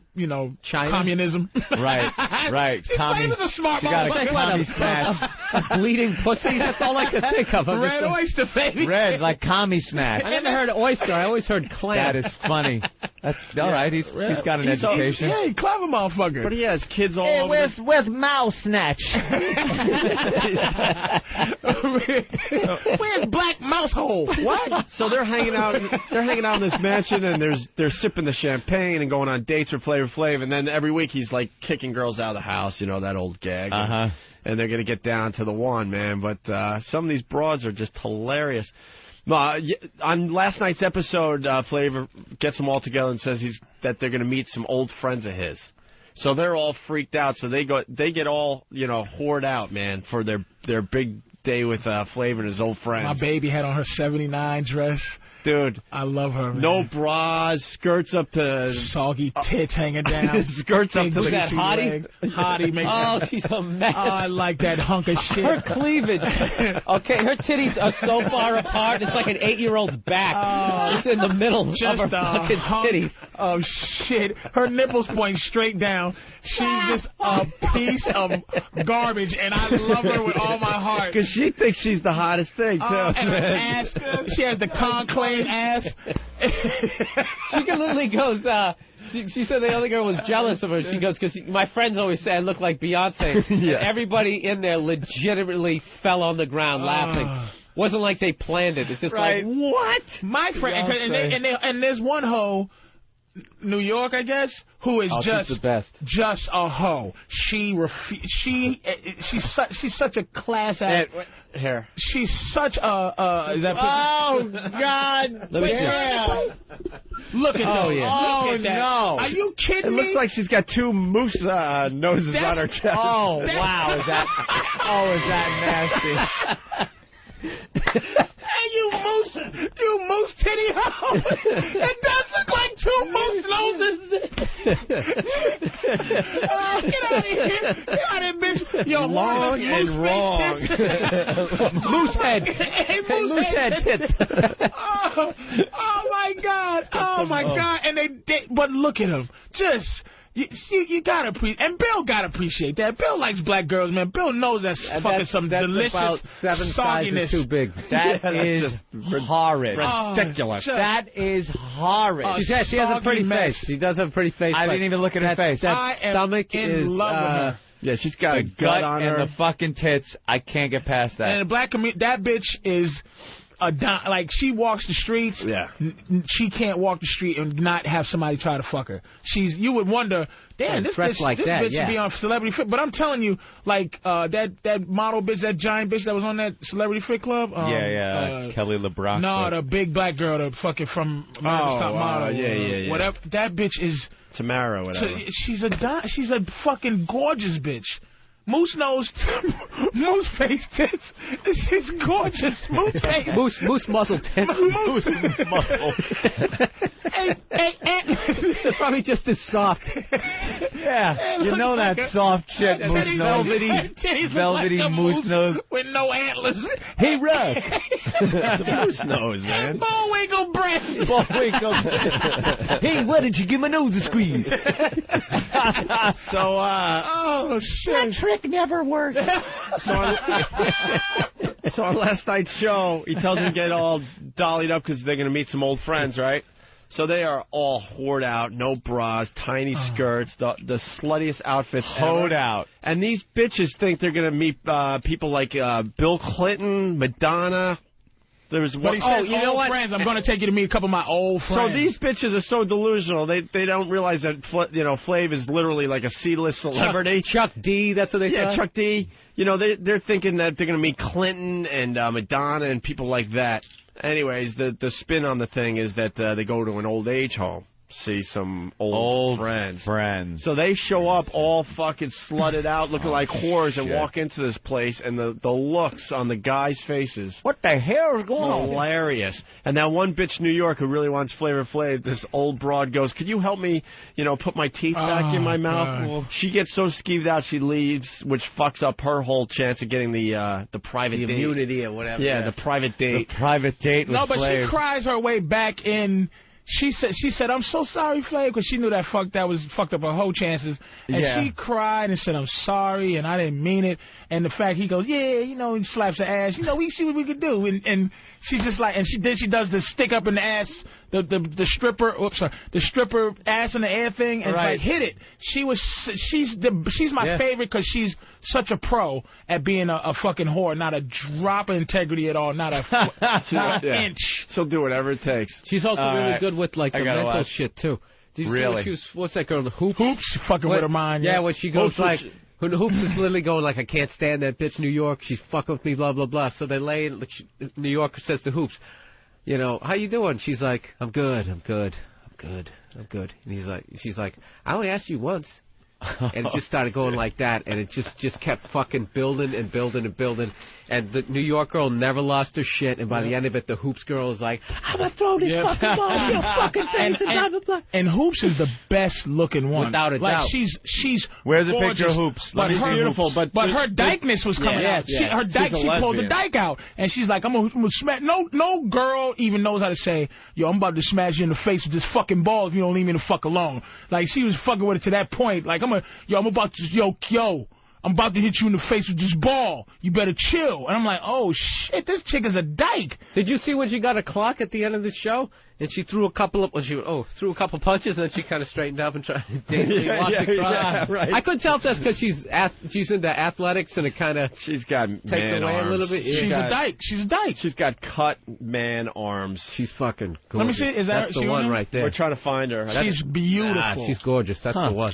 Yeah. Beautiful little lesbian. New York is the girl that you you take her out one night and you just know that you're gonna, the second you turn your back, something's gonna be missing off your dresser, and you just accept it.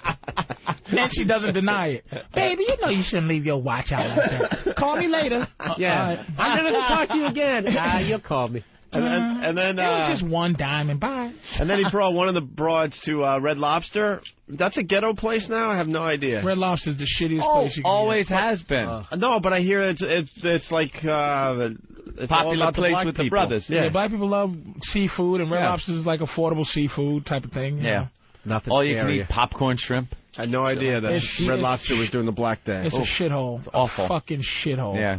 Cheap seafood. Horrible, dry fucking seafood. But Flav is it's like Flav is genius. I thought at first the show was so. It's a fun show to watch because he is smart. You know, what do you think of Goldie, the country bumpkin? I think that she's a mess. Let me tell you she's something. not even close to being good looking, but she has all the personality in the world there. If this was a show, this is something women don't understand. Like, Goldie is super personality, you know, and people don't understand that. Women don't understand that. The version of us that you like, we hate of you. Ugly personality guy gets pussy, and you go, wow, ugly personality bitch is ugly, funny bitch. Bitch, you a ugly, funny motherfucker. Too bad you ugly, horse face hoe. Now, he'll fuck New York, but he'll chill out and laugh with Goldie and actually go, fuck New York, hey, yeah, boy, Goldie. Goldie will be like, why won't you fuck me? Because you're funny, bitch. Because you funny, yeah, stop joking, Goldie. She cracks me up, though, man. You know? But see, that's the type of shit that makes me, I attack girls like that to see if it's real, because I truly don't believe women have any like that part of them. I believe it's null and void, and I go, if I find a bitch with personality, I test it to see if it's an actual personality, to see if it's real, if it's like, I'm just a joking ass bitch, I don't care. Yeah. But or if they turn bitch on you. Just to see if it's fake. Yeah. Just to see if it's fucking fake, and I would be attracted to her, or not attracted, but drawn to her because she's pretending to have a personality. She's not pretending to be a hoe. She's like, I'm gonna just cool my way through the fucking. Get out of here, bitch. I guess if you're ugly and you're gonna be a hoe, and you're up against better looking hoes, you got to bring something else. Yeah.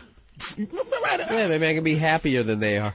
More pleasant. Personality goes a long way. But have you ever met a woman that's just, you go, she's funny like a dude, like that kind of funny. You know how guys are funny where, okay, we fuck with each other, say some horrible shit, but that, I tend to believe there's no woman out there that nothing bothers like a dude. You sit there and talk shit all day about this, that, and the other, but I just don't believe there's a woman that just can joke and be like, oh, my God, that shit's funny. LeBron said, I bet your pussy stink. Oh, my God, you're crazy. You're so stupid. I bet your balls stink. And just funny with it and not angry with it. And then all of a sudden just get pissed off at one thing you said. And just get, they have some type of, guys usually are funny to the core type, no matter what it is. Laugh at A's, laugh at midgets, laugh at anything, you know what I mean? Even though the other day do you think it's the motherly instinct that gets in the way of their comedy genius? I'm gonna tell you something, dude. I was so phony the other day. I had a delivery. Somebody sent a delivery to my house. This is how we are, but I played a phony thing. Somebody sent a messenger, 24-hour messenger to my house. I had to get something, so they sent it to the house about 10:30. I have one of those code buttons, you ring, 113 or something, and it rings up to my house on my phone. I said, hello, yeah, I'm downstairs with a delivery, and I go, okay, come on up. So there's a woman. I said, I'm on the second floor, apartment 4.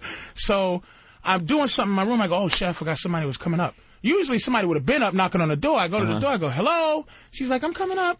And she rounds the corner on the second floor. She's one of those afflicted midgets with the hump on the back. She's 2 inches. Shit. And each step she has to fling her body to the next step, like vroom, vroom. So I'm going, okay, God, let me treat her. It's like that Hitchcock movie, Rear Window. Coming up the fucking back steps. I'm like, let me treat her like a regular delivery person, God, please. Because I was getting ready to go, oh, you should have told me you was a freak. I came down and got the package. Yeah. But it's like I try to treat her like, hey, hey, how you?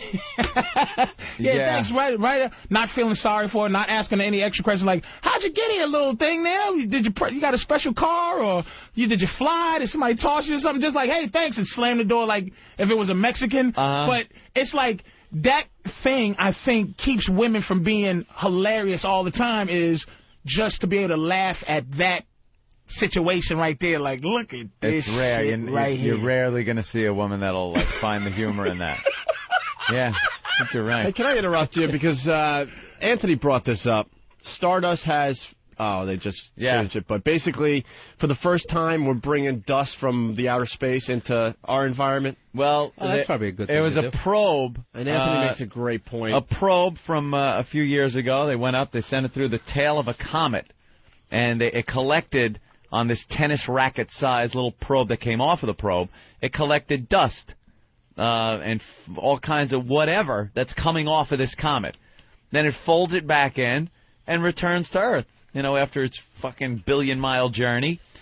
Just yesterday, it came down into the desert in a completely sealed canister. Full of galaxy AIDS. Exactly. Full of who the fuck knows what. Yeah. Look, I love the space program. I love space exploration, all this fun stuff that goes along with it. Yeah, I hope these scientists didn't sleep in class too much. I know. But they're that confident that there's no problems here? Yeah, this is something they have no clue what it's about or what it is. They just know it's comet dust. It's some of the shit they're saying, these flakes and little particles are older than our own sun.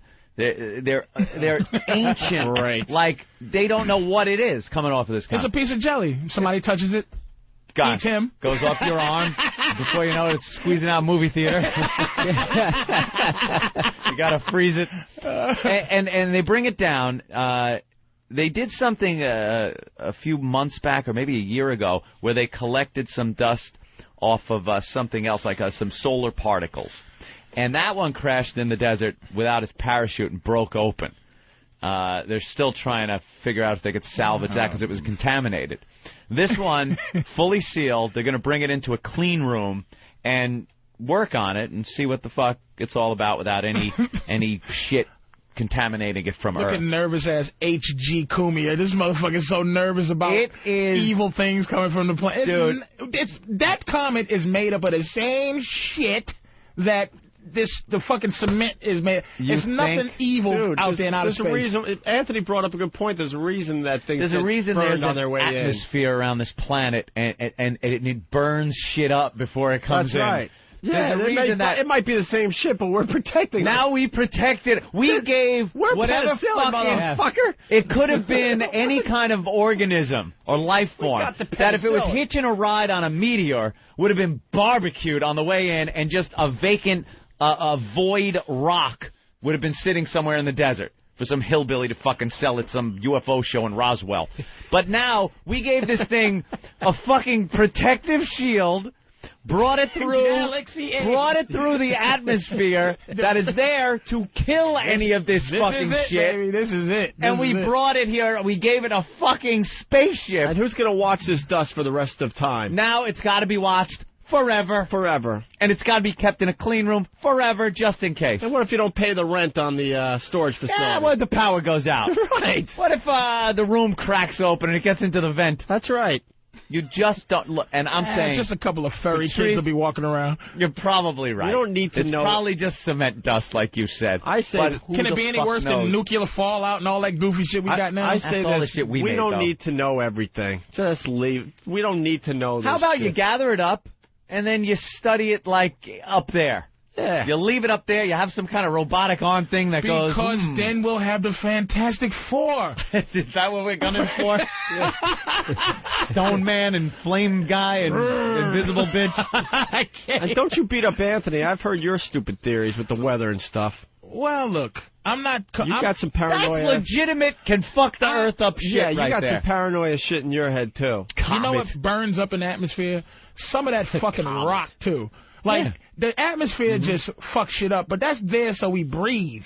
That's not there so shit burns up. It's multi-purpose. It's there to hold the air in. And actually keep the sun from destroying and keep the sun from barbecuing us. That's right. And it's there to make burn sure the sun doesn't up. turn us into you. Look at Mars. I'm like, goodbye, Opie. I always loved you, man. Look at the moon. Look at the moon. There's no atmosphere. You and me be the first ones to die. That's right. I like that Opie and all the albinos.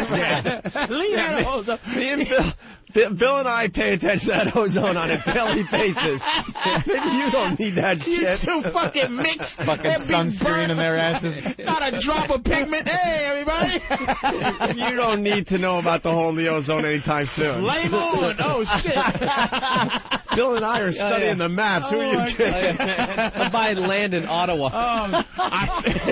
Hey, man. Who's this? Who's this? This is Bill. They found a hole. Right.